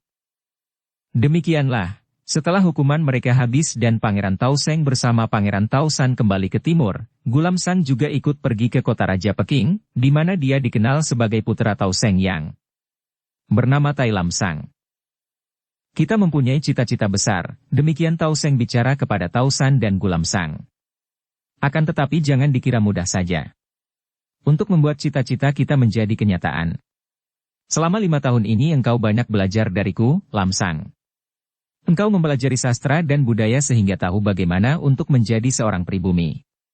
Akan tetapi untuk dapat berhasil, engkau harus pergi menghubungi orang-orang di dunia Kangou. Terutama sekali hubungilah Pek Lian Pai dan Pat Kua Pai, dan dalam hubungan itu sebaiknya kalau engkau menggunakan namamu sendiri dan mengaku saja dari Lama Jubah Kuning. Kita harus menyusun kekuatan dan untuk itu, engkaulah yang harus bertugas mengadakan hubungan-hubungan dengan mereka. Kalau saatnya sudah tiba, baru kita turun tangan. Tao Seng mengajak Tao San dan Gulam Sang bercakap-cakap tentang rencananya. Semua rencana diatur oleh Tao Seng dan pelaksanaannya adalah Gulam Sang yang memiliki kecerdikan dan kepandaian luar biasa. Dengan mudahnya, melalui ilmu silatnya yang tinggi dan ilmu sihirnya, dia dapat mempengaruhi Pek Lian Pai dan Pat Kua Pai. Didatanginya para pimpinan kedua perkumpulan itu dan di depan mereka dia membuktikan kehebatan kepandaiannya. Setelah mendengar bahwa Gulam Sang adalah seorang Tibet dan dari lama jubah kuning, mereka semua percaya dan menariknya sebagai sekutu dan sahabat. Tercapailah rencana pertama dari Tao Seng, yaitu mencari sekutu yang memiliki banyak anak buah dan yang memusuhi pemerintah. Lam Sang, aku tahu benar bahwa orang pribumi bangsa Han pada umumnya tidak suka akan pemerintah Manchu yang mereka anggap sebagai penjajah. Mereka itu mendendam dan mereka belum ada yang sungguh-sungguh bergerak karena merasa kekuatan mereka belum ada. Akan tetapi, begitu kekuatan mereka dianggap cukup, tentu mereka bergerak menyerang pemerintah. Karena itu, tugasmu kedua adalah membujuk partai-partai bersih, para pendekar, terutama dari Xiao Limpai, Butong Pai, Kunlun Pai, dan lain-lain. Mereka itu kalau dipersatukan, merupakan kekuatan yang amat besar karena mereka memiliki pendekar-pendekar yang sakti. Nah, engkau harus mencari akal bagaimana untuk dapat mempengaruhi mereka sehingga mereka mau diajak bersekutu dan memberontak. Kembali Tao Seng membuat rencana yang amat cerdik. Ditambah dengan kecerdikannya sendiri, Gulam Sang lalu mulai bergerak. Dia melakukan penyelidikan terhadap perkumpulan-perkumpulan silat besar itu dan mencari kelemahan-kelemahan mereka. Akan tetapi sukar sekali menemukan kelemahan mereka, sampai akhirnya dia mendengar betapa ketua Butong Pai yang bernama Tian It Tosu berada dalam keadaan yang tidak sehat. Akan tetapi kekuasaan Tosu itu besar sekali. Setiap katanya merupakan hukum bagi para anak murid Butong Pai dan lebih dari itu, Butong Pai terkenal di antara semua partai dan dihormati. Kalau saja dia dapat menguasai Butong Pai. Dengan pikiran ini dia lalu mulai mempelajari keadaan Tian It Tosu, kebiasaan-kebiasaannya, tingkah lakunya. Ketua yang berusia 60 tahun itu bertubuh tinggi besar, mirip dengan tubuhnya. Ini merupakan modal utama baginya. Setelah mempelajari dengan baik, mulailah dia bertindak. Mula-mula dia menguji diri sendiri. Dengan ilmunya menyamar, dia menggunakan topeng tipis terbuat dari karet yang menutupi mukanya sehingga mukanya berubah menjadi muka Tian It Tosu, lengkap dengan jenggot dan kumisnya yang panjang. Topeng itu demikian sempurna sehingga kalau tidak dikupas dari mukanya, tidak akan ada yang tahu bahwa dia memakai topeng. Pakaiannya pun persis dengan pakaian jubah Tosu dan pada suatu senja, alam cuaca remang-remang, dia pun berjalan dekat Butong San dan sengaja berjalan berpapasan dengan 5 orang murid Butong Pai. Melihat dia serta-merta 5 orang murid itu memberi hormat dan menyebutnya suhu. Dia menirukan suara Tiat It Tosu. Sudah larut senja begini baru pulang. Kalian dari mana? Kami pergi berburu dan sekalian mencari kayu bakar, suhu. Jawab kelima orang murid itu. Gulam Sang merasa gembira sekali karena ujiannya terhadap dirinya sendiri yang menyamar sebagai Tian It Tosu berhasil baik. Pada lain harinya, dia sengaja muncul di siang hari menemui murid-murid yang sedang bekerja di luar dan tidak ada seorang pun murid yang meragukan bahwa dia adalah Tian It Tosu. Setelah yakin benar baru dia melanjutkan rencananya. Dia melakukan pengintaian dan pada suatu hari dia melihat Tian Tan Tosu dan Tian Yang Chu pergi berdua turun gunung. Dia sudah menyelidiki dengan jelas siapa adanya 2 orang Tosu ini. Tian Tan Tosu adalah sute dari Tian It Tosu sedangkan Tian Yang Chu adalah seorang murid utama dari Tian It Tosu. Dia juga sudah mempelajari keadaan 2 orang Tosu ini dan maklum bahwa dia mampu menaklukkannya, baik dengan ilmu silat maupun dengan ilmu sihirnya. Dengan menyamar sebagai Tian It Tosu, di tempat yang sunyi di lereng bukit dia muncul menghadang 2 orang yang sedang melakukan perjalanan itu. Begitu bertemu dengan Tian It Tosu palsu ini, Tian Tan Tosu dan Tian Yang Chu segera memberi hormat. Suheng. Suhu. Padamu. Sute dan Tian Yang Chu, kalian hendak pergi kemana? Tanya Gulam Sang atau Tian It Tosu palsu itu. Kedua orang itu memandang heran. Apakah Suheng sudah lupa lagi? Baru tadi Suheng yang minta kami untuk mencari sumbangan ke kota, untuk membeli bahan pakaian kita semua. Oh, benar juga, Sute, sudah lama Pinto tidak melihat kemajuan ilmu silatmu. Juga engkau Tian Yang Chu. Sebagai murid utama engkau harus memiliki ilmu silat yang tinggi. Saya mohon petunjuk, Suheng, kata Tian Tan Tosu. Tecu, murid, mohon petunjuk suhu, kata Tian Yang Chu. Baik, sekarang kalian berdua coba untuk bertanding dengan Pinto agar Pinto dapat melihat di mana letak kekurangan-kekuranganmu. Maju dan seranglah. Tecu tidak berani, Suhu. Berani atau tidak, engkau harus melawanku bertanding. Kalau tidak, bagaimana Pinto mengetahui kelemahanmu dan memberi petunjuk? Su Heng, akhir-akhir ini kesehatan Su Heng terganggu, sungguh tidak baik mengeluarkan banyak tenaga untuk berlatih. Tiantan Tosu juga mencegah. Su Te, engkau tidak memperoleh banyak kemajuan, untuk melawanmu bertanding, Pinto tidak perlu menggunakan banyak tenaga. Kalau kalian sungkan menyerang lebih dulu, baiklah Pinto yang menyerang lebih dulu. Lihat pukulan. Dengan cepat Tian Itosu menyerang dengan pukulan kedua tangannya ke arah dua orang itu. Akan tetapi Tian Yangchu dan Tiantan Tosu dapat mengelak dengan sigapnya dan kedua orang ini tidak dapat menolak lagi. Mereka harus mengeluarkan kepandaiannya agar dinilai oleh sang ketua. Akan tetapi serangan mereka dapat dielakkan oleh Tosu yang selama ini nampak kurang sehat itu. Gerakannya demikian cepatnya sehingga serangan dua orang tokoh Butongpai itu mengenai angin saja. Kemudian, terdengar Tian Itosu membentak, kedua kakinya ditekuk rendah, kedua tangan didorongkan ke depan dan akibatnya, Tiantan Tosu terhuyung ke belakang dan Tian Yangchu terpental beberapa meter jauhnya. Kedua orang itu terkejut bukan main. Mereka tidak mengenal pukulan sang ketua, pukulan aneh dengan kaki ditekuk itu, akan tetapi daya pukulan itu sungguh dahsyat bukan main. Tian Yangchu yang ilmu silatnya sudah cukup tinggi merasa sesak dadanya, sedangkan Tiantan Tosu merasa kepalanya pening. Tian Yangchu segera memberi hormat dan berkata dengan malu-malu. Tecu memang bodoh dan lemah. Dia merasa malu sekali bahwa menghadapi gurunya, mengeroyok pula dengan paman gurunya, mereka berdua dikalahkan dalam beberapa gebrakan saja. Itu pun suhunya menahan tenaganya. Kalau tenaga sinkang yang dahsyat itu dikeluarkan semua, mungkin mereka berdua tidak mampu bangkit lagi. Wah, Su Heng agaknya telah menciptakan jurus pukulan baru yang amat hebat, kata pula Tiantan Tosu dengan kagum. Kalian yang bodoh, kalian yang lemah, tidak ada kemajuan sama sekali. Sungguh menyebalkan dan menyedihkan sekali. Suhu. Padamu. Su Heng. Diam. Kalian membuatku kecewa. Kalau kepandaian kalian hanya sebegitu saja, padahal kalian adalah dua orang terpenting sesudah Pinto, apa jadinya nanti dengan Butongpai? Akan menjadi bahan tertawaan saja. Dengar baik-baik, aku melarang kalian membicarakan lagi tentang latihan kita tadi. Mengerti? Baik, Su Heng. Baik, Suhu. Tian Itosu sudah tidak memperdulikan keduanya lagi dan membalikkan tubuhnya lalu berkelebat cepat lenyap dari situ. Tiantan Tosu dan Tian Yangchu saling pandang dengan heran.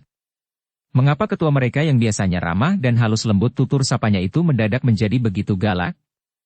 Akan tetapi larangan tadi amat berkesan di dalam hati mereka dan suara ketua itu seolah masih berdengung berulang-ulang di telinga mereka. Tian Yangchu, kau pikir bagaimana baiknya sekarang? Su Siok, paman guru, sebaiknya kita kembali dan menghadap Suhu, mohon agar diajari ilmu pukulan baru yang dahsyat tadi. Kalau dia marah, biar kita tanggung berdua. Pelajaran itu penting sekali untuk memperkuat Butongpai, Su Siok. Dan memang sudah sepatutnya kalau Suhu mengajarkan kepada kita. Akan tetapi karena dia sudah melarang kita membicarakan hal itu, tentu berarti dia tidak suka terdengar oleh orang lain. Maka, kita harus mencari saat yang tepat selagi Su Heng berada seorang diri untuk menghadap dan mohon diberi pelajaran itu. Kedua orang itu lalu kembali ke Butongpai.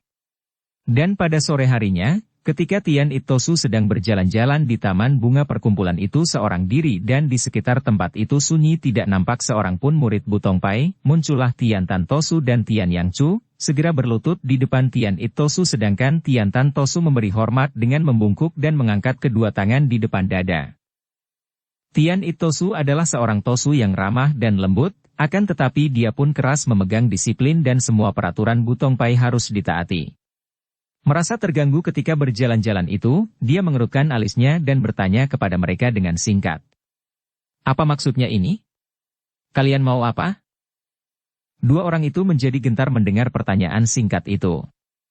Mereka mengira bahwa Tian Itosu marah, dan sebelum mereka sempat menjawab tiba-tiba terdengar suara lembut di belakang mereka. Siancai, siancai, siancai. Dari mana datangnya orang yang berani menyamar sebagai Pinto? Ketika dua orang menoleh, mereka terpengaruh melihat ada seorang Tian Itosu yang lain berada di situ. Semuanya sama, bentuk tubuhnya, wajahnya, suaranya.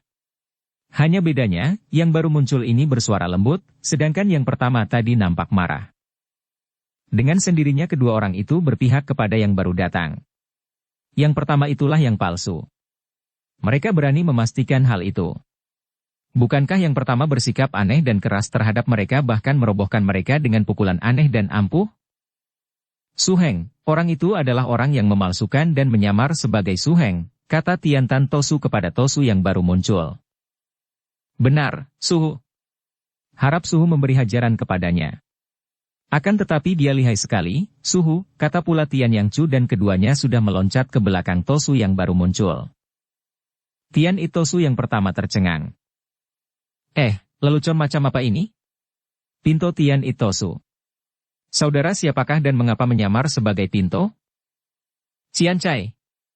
Ini yang dinamakan maling teriak maling.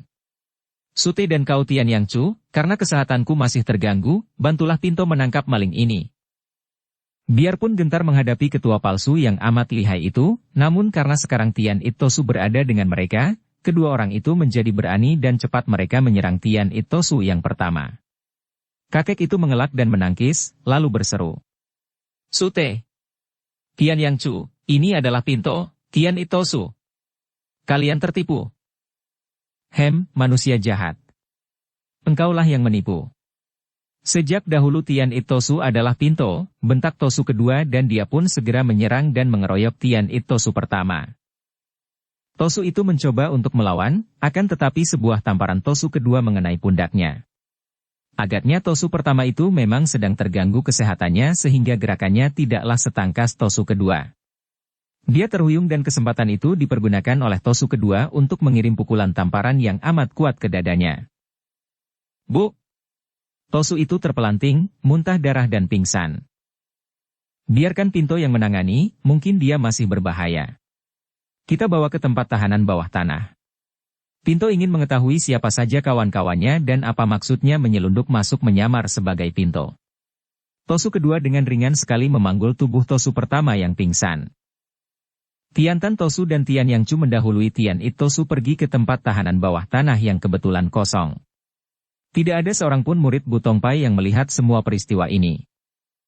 Setelah tiba di dalam kamar tahanan bawah tanah yang berpintu dan berjeruji besi itu, Tian Itosu menurunkan tawanannya ke atas lantai. Biar kita periksa dia dan membuka kedoknya, kata Tiantan Tosu. Tian Yang Chu juga ingin sekali melihat siapa adanya orang yang menyamar sebagai Tian Itosu, maka bersama susyoknya dia sudah berjongkok dan keduanya lalu mulai menarik-narik kumis dan jenggot Tian Itosu yang palsu. Akan tetapi betapapun mereka menarik-narik, jenggot dan kumis itu tidak dapat terlepas dan ketika mereka meraba-raba muka Tosu itu, juga kulit muka itu asli dan tidak memakai kedok apapun. Kedua orang itu saling pandang dan terkejut, lalu meloncat dan membalikkan tubuh menghadapi Tosu kedua. Dia asli, kata Tiantan Tosu dengan muka berubah pucat. Kalau begitu engkau yang palsu. Tian Itosu. Palsu yang sebetulnya bukan lain adalah Gulam Sang itu tertawa dan berdiri menghadang di pintu kamar tahanan. Hahaha. Memang aku bukan Tian Itosu.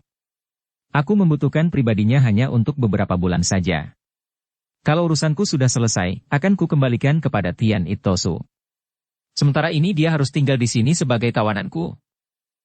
Jahanam. Siapa engkau yang begini jahat? Bentak Tian Yang Chu marah. Siapa aku kau tidak perlu tahu. Yang jelas, kalian harus menurut semua kehendakku atau kakek ini akan mati di sini, baru kemudian kalian menyusulnya. Kami akan mengadu nyawa denganmu. Tiantan Tosu membentak marah dan dia sudah menyerang ke arah ketua palsu itu.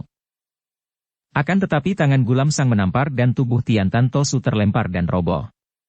Tian Yang Chu juga menyerang, akan tetapi sama saja, dalam segebrakan saja dia pun roboh. Dan sebelum kedua orang itu bangkit lagi, secepat kilat Gulam Sang menggerakkan jari tangannya menotok dan dua orang itu tidak mampu bergerak lagi, rebah telentang di samping tubuh Tian Itosu yang masih pingsan. Gulam Sang kini berjongkok di dekat mereka dan suaranya terdengar penuh wibawa. Kiranya dia menggunakan sihirnya untuk mempengaruhi dua orang yang telah ditotoknya itu. Dengar baik-baik, Tian Tan Tosu dan Tian Yang Chu. Nyawa ketua kalian telah berada di tanganku. Dia telah kupukul dengan pukulan beracun dan hanya aku yang memegang obat penawarnya. Kalau tidak kuberi obat, dalam waktu sebulan dia akan mati dengan tubuh hancur. Kalau kuberi obat penawar, dia hanya akan menderita sakit, akan tetapi dalam waktu 3 bulan dia akan sembuh sama sekali. Kalian berdua juga berada di tanganku, akan tetapi aku akan membebaskan kalian dan memberi obat penawar kepada ketua kalian kalau kalian berjanji akan taat kepadaku. Kalau tidak taat, kalian bertiga dan semua murid Butongpai akan kubunuh. Biarpun berada di bawah pengaruh sihir, Tian Tan Tosu masih dapat membantah. Kalau kami harus menaatimu untuk melakukan kejahatan, lebih baik engkau bunuh kami sekarang juga. Hahaha, siapa yang akan berbuat jahat? Aku bukan penjahat, melainkan pejuang. Aku hanya hendak meminjam Butongpai untuk mempersatukan semua tenaga dan menggerakkan mereka untuk memberontak terhadap penjajah. Bagaimana, maukah kalian berdua berjanji? Tian Tan Tosu berpikir sejenak. Kalau memang tidak diharuskan melakukan kejahatan, melainkan untuk perjuangan, lebih baik dia taat agar Tian Tosu tidak terbunuh. Orang ini amat licik dan lihai bukan main, sedangkan Tian Tosu berada dalam keadaan tidak sehat dan lemah sehingga sukar dicari lawan yang dapat mengimbangi orang aneh ini. Aku berjanji akan taat asal bukan untuk kejahatan, katanya dan mendengar ucapan Susioknya, Tian Yang Chu juga mengikutinya dan mengucapkan janjinya pula. Gulam Sang tertawa senang, lalu dia membuka jubah Tian Tosu, memperlihatkan dada Tosu itu kepada 2 orang tokoh Butongpai. Ternyata di dada itu terdapat tanda telapak jari 5 buah yang menghitam. Orang ini bukan hanya menggertak. Pukulannya memang beracun dan nyawa Tian Tosu berada di tangannya. Gulam Sang lalu memulihkan kedua orang tokoh Butongpai itu dari totokannya. Dia tidak khawatir kalau mereka itu akan memberontak, karena selain mereka sudah berjanji, juga mereka telah dipengaruhi kekuatan sihirnya sehingga dia mampu mengendalikan pikiran mereka. Gosokkan minyak ini pada telapak tangan hitam di dadanya dan minumkan pil ini padanya. Racun itu perlahan-lahan akan meninggalkannya dan setelah lewat 3 bulan dia akan sembuh sama sekali. Gulam Sang mengeluarkan obat-obat itu dan Tian Tan Tosu lalu mengobati suhengnya. Ketika siuman Tian Tosu mencoba untuk bangkit duduk, segera ditopang oleh murid dan sutenya. Dia memandang ke arah Gulam Sang. Apa artinya semua ini? Siapakah engkau? Tian Tosu, aku tidak berniat buruk. Aku hanya ingin meminjam namamu dan Butongpai untuk menggerakkan semua tenaga para pejuang untuk mulai dengan pemberontakan terhadap pemerintah penjajah. Kalau niatku sudah terlaksana dan tercapai, akan kukembalikan Butongpai kepadamu. Akan tetapi kalau engkau mencoba untuk menghalangiku engkau akan mati bersama seluruh muridmu. Butongpai akan kuhancurkan. Xian Cai. Melakukan pemberontakan sekarang merupakan kebodohan. Engkau tidak akan berhasil, kata Tian Tosu lemah. Hahaha, kita sama-sama melihatnya nanti. Tiba-tiba Gulam Sang bersuit dan muncullah 5 orang yang gerakannya ringan dan cekatan. Mereka adalah tokoh-tokoh Pek Lian Pai yang sudah bersekutu dengan Gulam Sang. Kiranya mereka sejak tadi melakukan pengintaian dan ketika Tian Tosu dibawa masuk kamar tahanan bawah tanah, mereka juga membayangi. Apa yang harus kita lakukan, Kongcu? Tanya seorang di antara 5 orang itu. Kalian berjaga di sini dan begitu ada gerakan untuk memberontak dari orang-orang Butongpai, kalian lebih dulu bunuh kakek ini. Baik, Kongcu. Nah, Tian Tan Tosu. Engkau setiap hari 2 kali harus membawakan makanan dan minuman untuk Tian Tosu dan 5 orang penjaganya. Tidak boleh ada orang lain kecuali kalian berdua yang mengetahui bahwa Tian Tosu ditawan di sini dan bahwa yang menjadi Tian Tosu adalah aku. Tian Tosu palsu itu lalu mengajak 2 orang yang diaku sebagai sutenya dan muridnya itu untuk keluar dari tempat tahanan tanpa terlihat orang lain, meninggalkan Tian Tosu bersama 5 orang penjaganya. Demikianlah, mulai hari itu yang memimpin Butongpai adalah Tian Tosu yang palsu. Dengan pandainya Gulam Sang sebagai Tian Tosu menggunakan alasan bahwa badannya tidak sehat untuk beristirahat dan bersama di dalam kamarnya. Kalau sudah berada di kamar samadinya, dengan mudah dia mengubah dirinya menjadi Gulam Sang yang diterima sebagai tamu terhormat dari Butongpai. Dan dengan penyamaran itu pula dia mengundang semua partai besar dan tokoh persilatan, menghasut mereka untuk bekerja sama melakukan pemberontakan. Tentu saja dia juga bersekutu dengan Pek Lian Pai, Pak Kwa Pai dan para tokoh dari Datuk Sesak, sesuai seperti yang direncanakan Pangeran Tau Seng. Semua itu adalah siasat Pangeran Tau Seng yang dilaksanakan oleh Gulam Sang. Akan tetapi tepat seperti yang diramalkan Tiat Itosu, pertemuan itu gagal karena penolakan Yohan Ketua Tian Lipang. Apalagi dengan munculnya Tau Kui Hong yang mengancam mereka dan sepak terjang Keng Han yang mencari tahu sebab permusuhan gurunya, Gosang Lama dengan Butong Pai. Ketika Tian Itosu palsu ditanya tentang permusuhan dengan Gosang Lama, dia terkejut sekali. Akan tetapi dasar orang cerdik, Gulam Sang pandai mencari alasan tentang sebab permusuhan itu dan menjatuhkan kesalahannya di pundak Gosang Lama, atau ayah kandungnya sendiri. Ketika sebagai Gulam Sang dia bertemu Keng Han yang dianggapnya sebagai teman karena dia adalah putra gurunya, Gulam Sang berhasil pula mengajak pemuda itu untuk bekerja sama, bahkan memberi alamat Jiwan Gue di kota raja yang banyak mengetahui tentang keadaan Pangeran Tau Seng. Tentu saja secepatnya dia mengirim utusan dengan pemberitahuan kepada Pangeran Tau Seng atau ayah angkatnya itu bahwa akan datang seorang pemuda bernama Keng Han yang mencari tahu tentang Pangeran Tau Seng yang diakui sebagai ayah kandungnya. Juga dia memberitahu bahwa Keng Han memiliki ilmu silat yang amat lihai sehingga kalau perlu pemuda itu dapat dimanfaatkan. Yang merasa tersiksa hatinya adalah Tian Yang Chu dan Tian Tan Tosu. Mereka merasa tidak berdaya karena takut akan ancaman Gulam Sang untuk membunuh Tian Itosu yang selalu dijaga oleh 5 orang jagoan dari Pek Lian Pai itu. Juga mereka tahu benar akan kelihayan Gulam Sang yang mungkin akan melaksanakan ancamannya yaitu membasmi Butong Pai kalau rahasianya terbongkar. Keng Han merasa kagum dan terpesona ketika dia tiba di kota raja.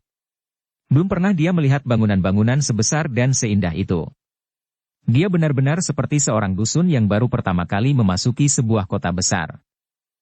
Tidak sukar baginya mencari rumah hartawan Ji karena nama itu sudah terkenal di kota raja.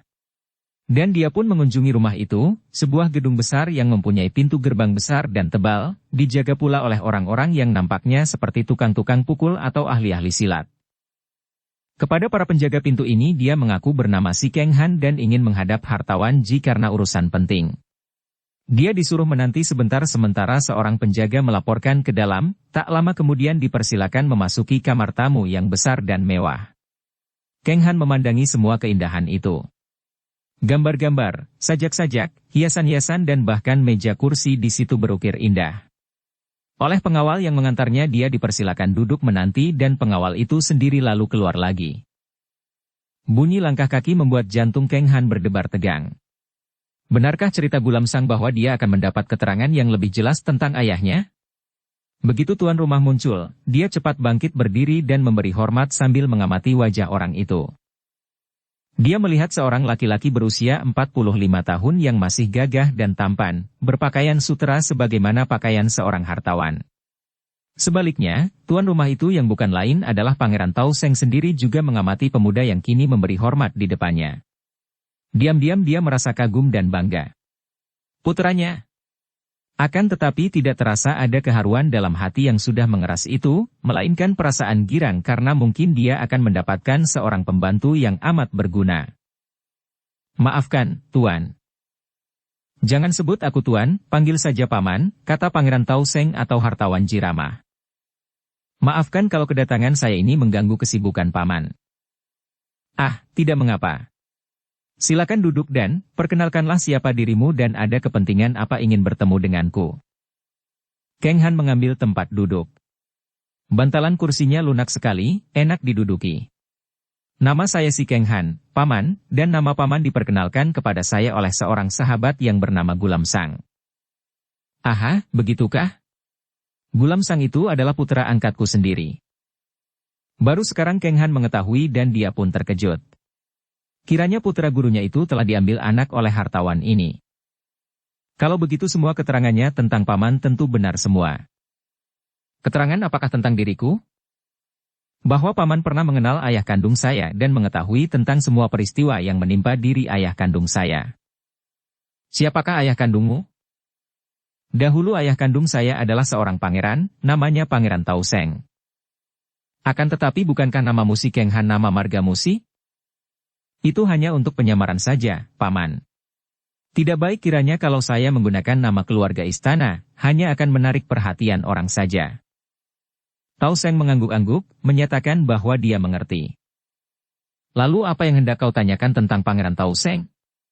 Siapa pula ibumu dan di mana ia sekarang berada? Saya hendak mencari ayah kandung saya tetapi saya mendengar bahwa ayah saya difitnah orang sehingga dihukum buang. Ibu saya adalah seorang wanita hitan, putri kepala suku. Ibu yang mengutus saya pergi mencari ayah kandung saya karena setelah meninggalkan ibu selama 20 tahun, dia tidak pernah memberi kabar sedikit pun. Jiwan Gue kini merasa yakin bahwa yang berhadapan dengan dia adalah putra kandungnya, putra Silani. Bahkan dia yang dahulu memesan kepada Silani bahwa kalau istrinya itu melahirkan seorang anak laki-laki agar diberi nama Tao Keng Han. Akan tetapi kalau ada sedikit getaran pada jantungnya karena terharu bertemu putra kandungnya, ingatannya akan cita-citanya lebih besar dan lebih kuat sehingga dia dapat menekan perasaannya. Dia menghela napas besar seperti orang bersedih, padahal napas panjang itu untuk menekan rasa harunya. Menyedihkan sekali nasib ayahmu itu, Kongcu. Ketahuilah bahwa saya dahulu menjadi pengawal dari ayah kandungmu. Bahkan ketika Pangeran Tao Seng dibuang ke barat, saya tetap mengikutinya untuk menemani dan melayaninya. Dia memang terkena fitnah, Kongcu. Demikian kata Gulam Sang. Bukankah ayah seorang pangeran mahkota? Bagaimana dia bisa terkena fitnah dan siapa pula yang memfitnahnya? Semua itu terjadi karena iri hati. Salah seorang pangeran lain yang bernama Tao Kuang merasa iri hati karena ayahmu yang terpilih sebagai pangeran mahkota. Maka dia lalu melakukan fitnah menuduh ayahmu hendak memberontak dan membunuh kaisar. Memang ada bukti-bukti karena bukti itu memang sudah disediakan lebih dulu oleh Pangeran Tao Kuang. Ayahmu dituduh hendak membunuh kaisar dan membunuh Pangeran Tao Kuang, maka dia dihukum buang selama 20 tahun. Saya mengikutinya sampai di tempat pembuangannya. Ah, kasihan sekali ayah kandungku. Dan sekarang dia berada di mana, Paman Ji? Hartawan Ji menghela napas lagi.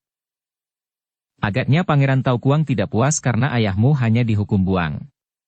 Dia menghendaki kematian ayahmu maka dia menyuruh orang untuk menyusul ke barat, dan di sana orang-orangnya berhasil meracuni ayahmu sehingga meninggal dunia. Ah! Keng Han menundukkan mukanya karena tidak ingin kelihatan menangis atau berduka. Sampai lama keduanya diam, kemudian terdengar Hartawan Ji berkata dengan suara yang mengandung kemarahan. Akan tetapi kita tidak tinggal diam, Kongcu. Dendam sedalam lautan ini harus ditebus dengan kematian Pangeran Tao Kuang dan Kaisar. Akan tetapi bagaimana mungkin, Paman? Kita hanyalah orang-orang biasa, bagaimana mungkin dapat menentang kekuasaan yang memiliki ratusan ribu pasukan? Kita tidak bergerak sendiri, Kongcu. Dengarlah. Dengan bantuan anakku Gulam Sang kita telah menghimpun persekutuan yang cukup kuat. Banyak partai persilatan besar, para tokoh Kangou yang sakti, sudah siap membantu. Kalau engkau suka membantu, kiranya tidak akan sukar untuk membunuh Pangeran Tao Kuang atau bahkan Kaisar sekalipun. Tentu saja saya suka membantu. Di mana jenazah ayahku dimakamkan, Paman Ji? Atas permintaannya sendiri sebelum dia meninggal, jenazahnya diperabukan, akan tetapi sampai sekarang abunya belum dapat kukubur atau kubuang ke laut. Aku masih takut kalau ada yang tahu dan mengenalku sebagai pengawal ayahmu, bisa celaka aku. Abu jenazah itu masih kusimpan di rumah ini, kubuatkan sebuah meja abu. Kalau Kongcu hendak bersembahyang di depan meja abu, silahkan, Kongcu. Keng Han berterima kasih sekali dan dia lalu mengikuti tuan rumah memasuki ruangan dalam yang hiasannya lebih indah dan mereka tiba di sebuah kamar di mana terdapat sebuah meja dan abu itu tersimpan di dalam sebuah bejana dari perak. Tidak ada tulisan apapun di situ dan hal ini dapat dimengerti Keng Han karena hartawan itu tidak ingin ketahuan bahwa dia bekas pengawal Pangeran Tao Seng. Keng Han lalu bersembahyang dan berlutut di depan meja abu itu. Dia terkenang kepada ibunya dan hatinya seperti diremas.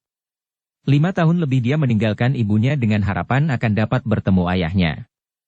Siapa kira sekarang dia hanya dapat bersembahyang di depan abunya. Ayah. Saya bersumpah untuk membalas dendam kematian ayah, katanya kuat-kuat dan hartawan Ji yang berdiri di belakangnya tersenyum penuh arti. Setelah bersembahyang mereka bercakap-cakap lagi berdua saja, di ruangan lain. Untuk membunuh kaisar memang merupakan hal yang sulit karena kaisar selalu terkurung rapat oleh para pengawalnya. Akan tetapi membunuh Pangeran Tao Kuang yang kini menjadi putra mahkota itu tentu lebih mudah. Dia tidak terjaga begitu ketat. Hanya saja, Pangeran Tao Kuang mempunyai seorang selir yang pandai ilmu silat. Tadinya ayah mertuanya juga berada di sana, akan tetapi setelah ayah mertuanya meninggal, yang perlu diperhitungkan adalah selirnya itu. Apakah engkau berani menyerbu ke sana dan melawan selirnya yang lihai itu? Untuk membalas dendam, saya berani melakukan apa saya, Paman Ji. Bagus. Kalau begitu engkau tinggallah di sini beberapa waktu lamanya untuk mempelajari keadaan dalam istana Pangeran Mahkota. Setelah hafal akan keadaan di sana barulah engkau bergerak. Apakah engkau membutuhkan bantuan, Tao Kongcu? Tidak, dalam hal ini jangan sampai paman tersangkut. Untuk membalaskan dendam ayah, biar aku sendiri yang bertanggung jawab. Baiklah. Kalau begitu akan kuusahakan menemukan denah istana Pangeran Mahkota itu sehingga engkau akan lebih mudah bergerak kalau sudah berhasil masuk ke sana. Kang Han mengucapkan terima kasih dan merasa gembira sekali. Biarpun dia tidak dapat bertemu dengan ayahnya, kalau dia dapat membalaskan sakit hatinya, dia sudah merasa puas.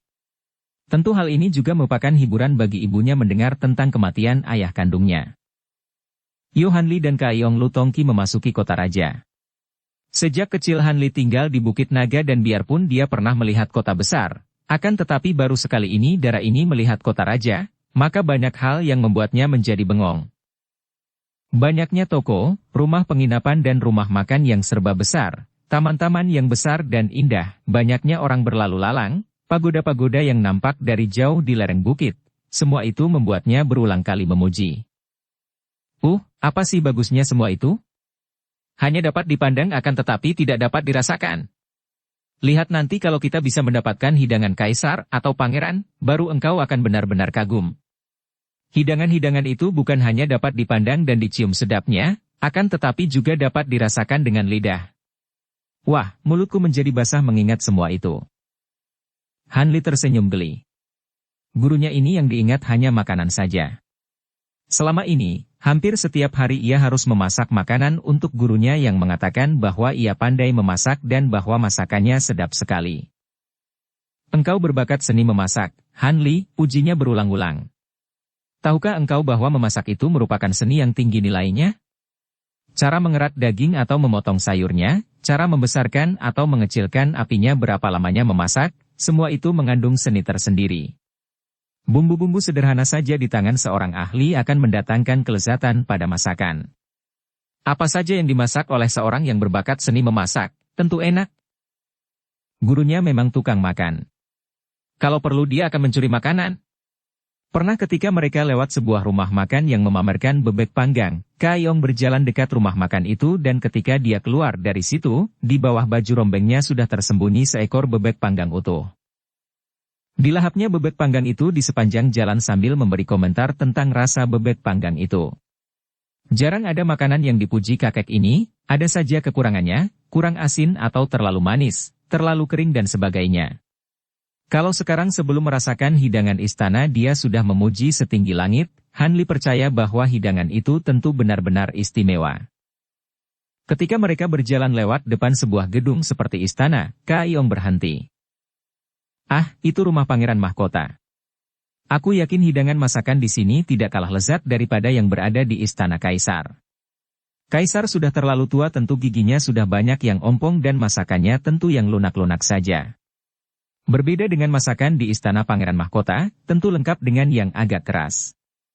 Han Li, kita makan di dapur Pangeran Mahkota saja. Han Li memandang dengan khawatir. Di depan istana itu saja sudah terdapat prajurit pengawal yang berjaga. Tentu istana itu dijaga ketat. Bagaimana mereka dapat makan di dapur istana ini? Han Li merasa ngeri kalau sampai ketahuan dan dikeroyok lalu ditangkap. Alangkah malunya. Ditangkap sebagai pencuri makanan. Akan tetapi gedung itu tentu dijaga ketat, suhu. Hehehe, tentu saja. Akan tetapi apa artinya segelintir penjaga itu untuk kita? Mari ikuti aku. Kaiyong lalu mengambil jalan memutar dan tibalah mereka di luar tembok pagar yang mengelilingi gedung itu bagian belakang. Setelah melihat bahwa di situ tidak ada orang, Kaiyong mengajak muridnya untuk meloncati pagar tembok yang tinggi itu. Mula-mula Kaiyong yang lebih dulu melompat dan dia sudah mendekam di atas pagar tembok. Han Li menyusul. Dengan gerakan ringan bagaikan seekor burung ia melayang naik ke atas pagar tembok dan mendekam di sebelah gurunya. Ternyata di sebelah dalam pagar tembok itu terdapat sebuah taman yang amat indah. Nah, sudah kuduga.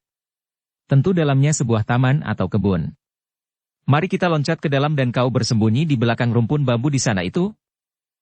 Kak Ayong memberi petunjuk dan keduanya lalu berlompatan masuk. Hanli segera lari ke belakang rumpun bambu seperti yang dikehendaki Kak Ayong, sementara kakek itu sendiri berindap-indap menghampiri bangunan itu dari belakang. Bagaikan sebuah bayangan, Kak Ayong menyelinap masuk. Hanli yang disuruh bersembunyi hanya menanti. Jantungnya berdebar tegang. Bagaimana kalau mereka ketahuan? Ia tidak takut akan ancaman pengeroyokan, hanya merasa malu kalau sampai ketahuan masuk ke rumah orang untuk mencuri makanan. Tak lama kemudian, Kak Ayong muncul lagi dan memberi isyarat dengan tangan kepada Hanli untuk mengikutinya. Kiranya kakek tadi lebih dahulu menyelidiki di mana adanya dapur istana itu. Hanli berlari menghampirinya dan keduanya lalu menyelinap masuk melalui pintu belakang.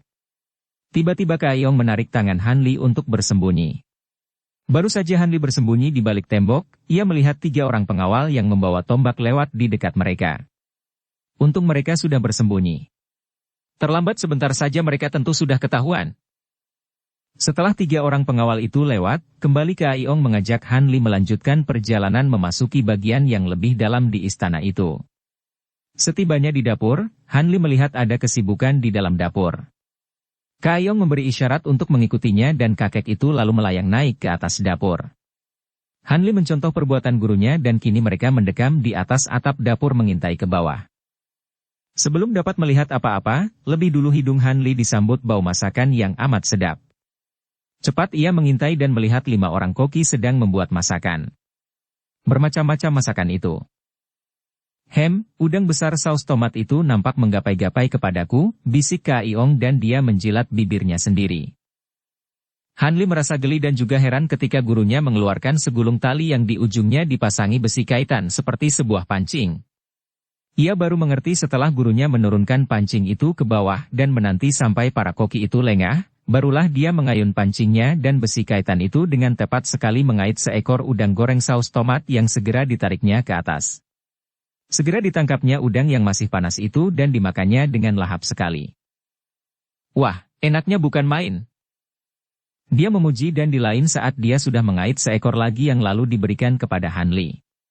Sebetulnya Hanli tidak berselera makan masakan curian itu, akan tetapi ia tidak mau mengecewakan gurunya, maka dimakannya udang itu. Ternyata memang lezat sekali. Setelah menghabiskan 5 ekor udang besar, dan selagi matanya mencari-cari masakan lain, di bawah terjadi keributan. Si tukang masak udang goreng saus tomat itu yang membuat ribut. Hei! Udangku kemana?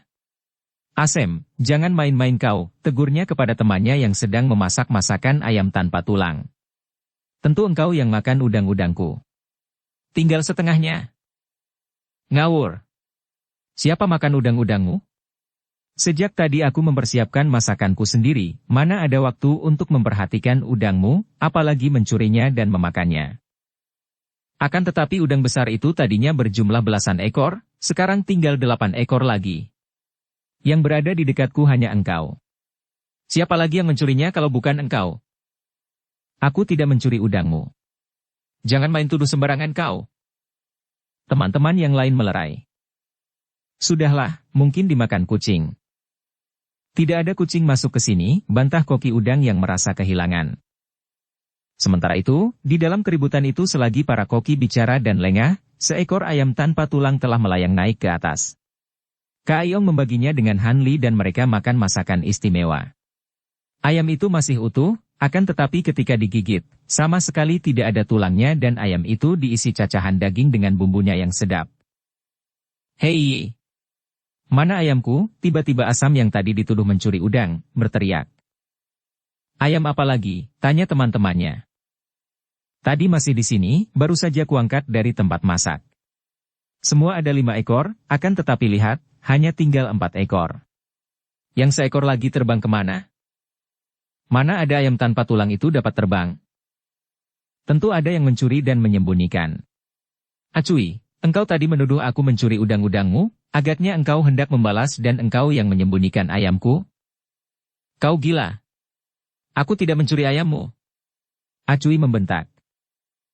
Dua orang itu sudah saling mengacungkan pisau dapur yang tajam, akan tetapi dilerai teman-temannya. Akhirnya keributan itu mereda dan mereka melanjutkan pekerjaan mereka. Sementara itu, seekor ayam cabut tulang tadi telah habis memasuki perut Kak Iong dan Hanli. Kak Iong menjilati jari-jari tangannya yang berlepotan minyak dan menggumam. Wah, enak. Lezat. Suhu, aku sudah kenyang. Mari kita pergi dari sini, bisik Hanli. Wah, nanti dulu. Baru mencicipi sedikit sudah mau pulang. Dan lagi, makan seperti ini kurang enak. Aku ingin mencicipi masakan rebung kaki beruang itu, dan itu ada suike pemakan burung, dan panggang bebeknya, goreng burung merpati, wah, masih begitu banyak dan engkau mengajak pulang. Nanti dulu ah. Kak Iong mematahkan ujung genting diremasnya menjadi potongan kecil-kecil lalu mulai menyambitkan ke bawah. Aduh, siapa memukul kepalaku, teriak seorang koki gendut sambil menggosok-gosok kepalanya yang botak. Aduh, aku juga dipukul. Kamu yang memukul kepalaku, ya, teriak Asem dan dia langsung saja menuduh Acui. Acui menjadi marah lagi. Siapa yang memukul? Aduh, siapa mengetuk kepalaku? Kemudian terdengar mereka semua mengaduh dan suasana menjadi kacau. Dalam keadaan seperti itu, Kak Iong memberi isyarat kepada Hanli dan mengajak gadis itu melayang turun ke dalam dapur. Dengan cekatan, Kak Iong sudah mengambil semangkok sop ayam muda dan sambil berjongkok dan bersembunyi di belakang meja dia menyambar pula sepasang sumpit dan mulailah dia makan dengan lahapnya. Dia memberi isyarat kepada Hanli agar meniru perbuatannya. Akan tetapi Hanli yang juga ikut bersembunyi di belakang meja menggerakkan pundaknya, lalu menyambar sepotong bakpao dan memakannya. Bakpao adalah sebuah roti biasa yang berisi daging dan sayur. Akan tetapi bakpao yang terdapat dalam dapur pangeran mahkota ini lain rasanya. Memang enak sekali. Setelah mencicipi berbagai macam masakan, Kak Iong ingin minum dan merangkaklah dia ke tempat penyimpanan guci-guci arak. Dibukanya sebuah guci dan dituangkan isinya begitu saja ke mulutnya. Hei, kemana masakan goreng burung merpatiku? Dan kenapa sop ayam muda ini tinggal sedikit? Carebung muda kaki beruangku juga tinggal sedikit. Wah, bau arak. Jangan-jangan ada guci arak yang pecah, 5 orang koki itu ribut-ribut dan mencari ke sana kemari.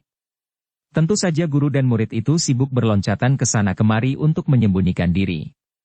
Akan tetapi Kak Iong yang keenakan minum arak, tidak sempat lagi bersembunyi. Seorang di antara 5 koki itu melihatnya dan berteriak. Wah, ini dia malingnya. Seorang pengemis tua. Celaka, masakan kita diusiknya, banyak yang dimakannya.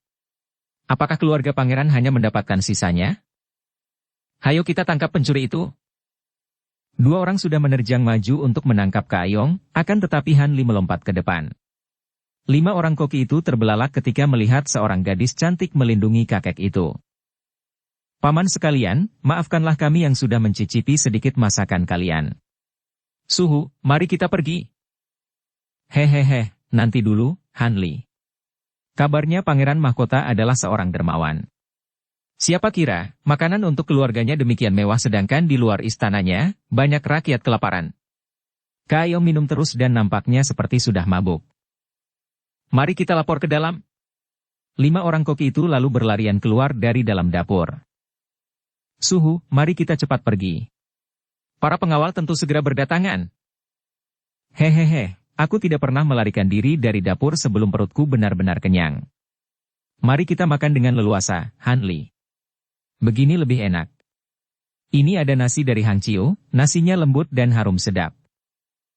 Kak Iong tidak mau pergi malah kini duduk menghadapi meja, menyambar mangkok dan sumpit lalu mulai makan dengan lahapnya.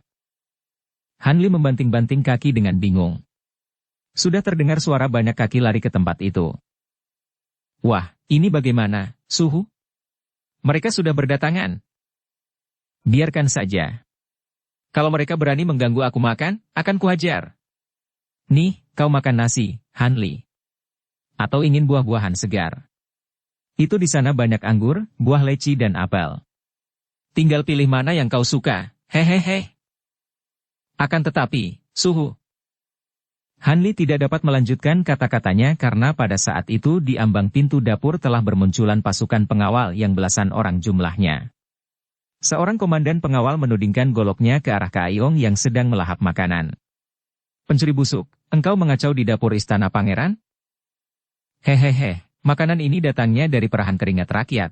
Apakah kami tidak boleh merasakannya? Aku mendengar bahwa Pangeran Mahkota adalah seorang yang dermawan dan bijaksana. Apakah dia tidak mengizinkan kami mencicipi makanan ini? Kata Kaiyong sambil menggigit paha ayam dan menyeringai ke arah para pengawal. Keparat, berani engkau. Tahan dulu, Chiang Kun. Biarkan kami bicara dengan mereka. Tiba-tiba terdengar suara lembut dan perwira pengawal itu terpaksa mundur lagi karena yang menegurnya adalah Pangeran Mahkota Tau Kuang sendiri. Hanli dan Kaiyong memandang penuh perhatian dan melihat munculnya seorang laki-laki bangsawan yang tampan dan berwibawa. Usianya sekitar 40 tahun. Di sebelah kanannya berdiri seorang wanita cantik dan di sebelah kirinya berdiri seorang gadis manis. Baik wanita cantik maupun gadis manis itu membawa sebatang pedang di punggung mereka sehingga mereka nampak anggun dan juga gagah. Pria itu adalah Pangeran Mahkota Tau Kuang. Gadis manis itu bukan lain adalah Tau Kui Hong dan wanita cantik itu ibunya. Mereka tadi sedang bersiap hendak makan siang ketika mendengar laporan para koki bahwa di dapur terdapat kakek pengemis yang mencuri makanan. Pangeran Mahkota Tau Kuang tertarik mendengar ini dan dikawal oleh Tau Kui Hong dan ibunya, Liang Siok Chu, mereka bergegas menuju ke dapur.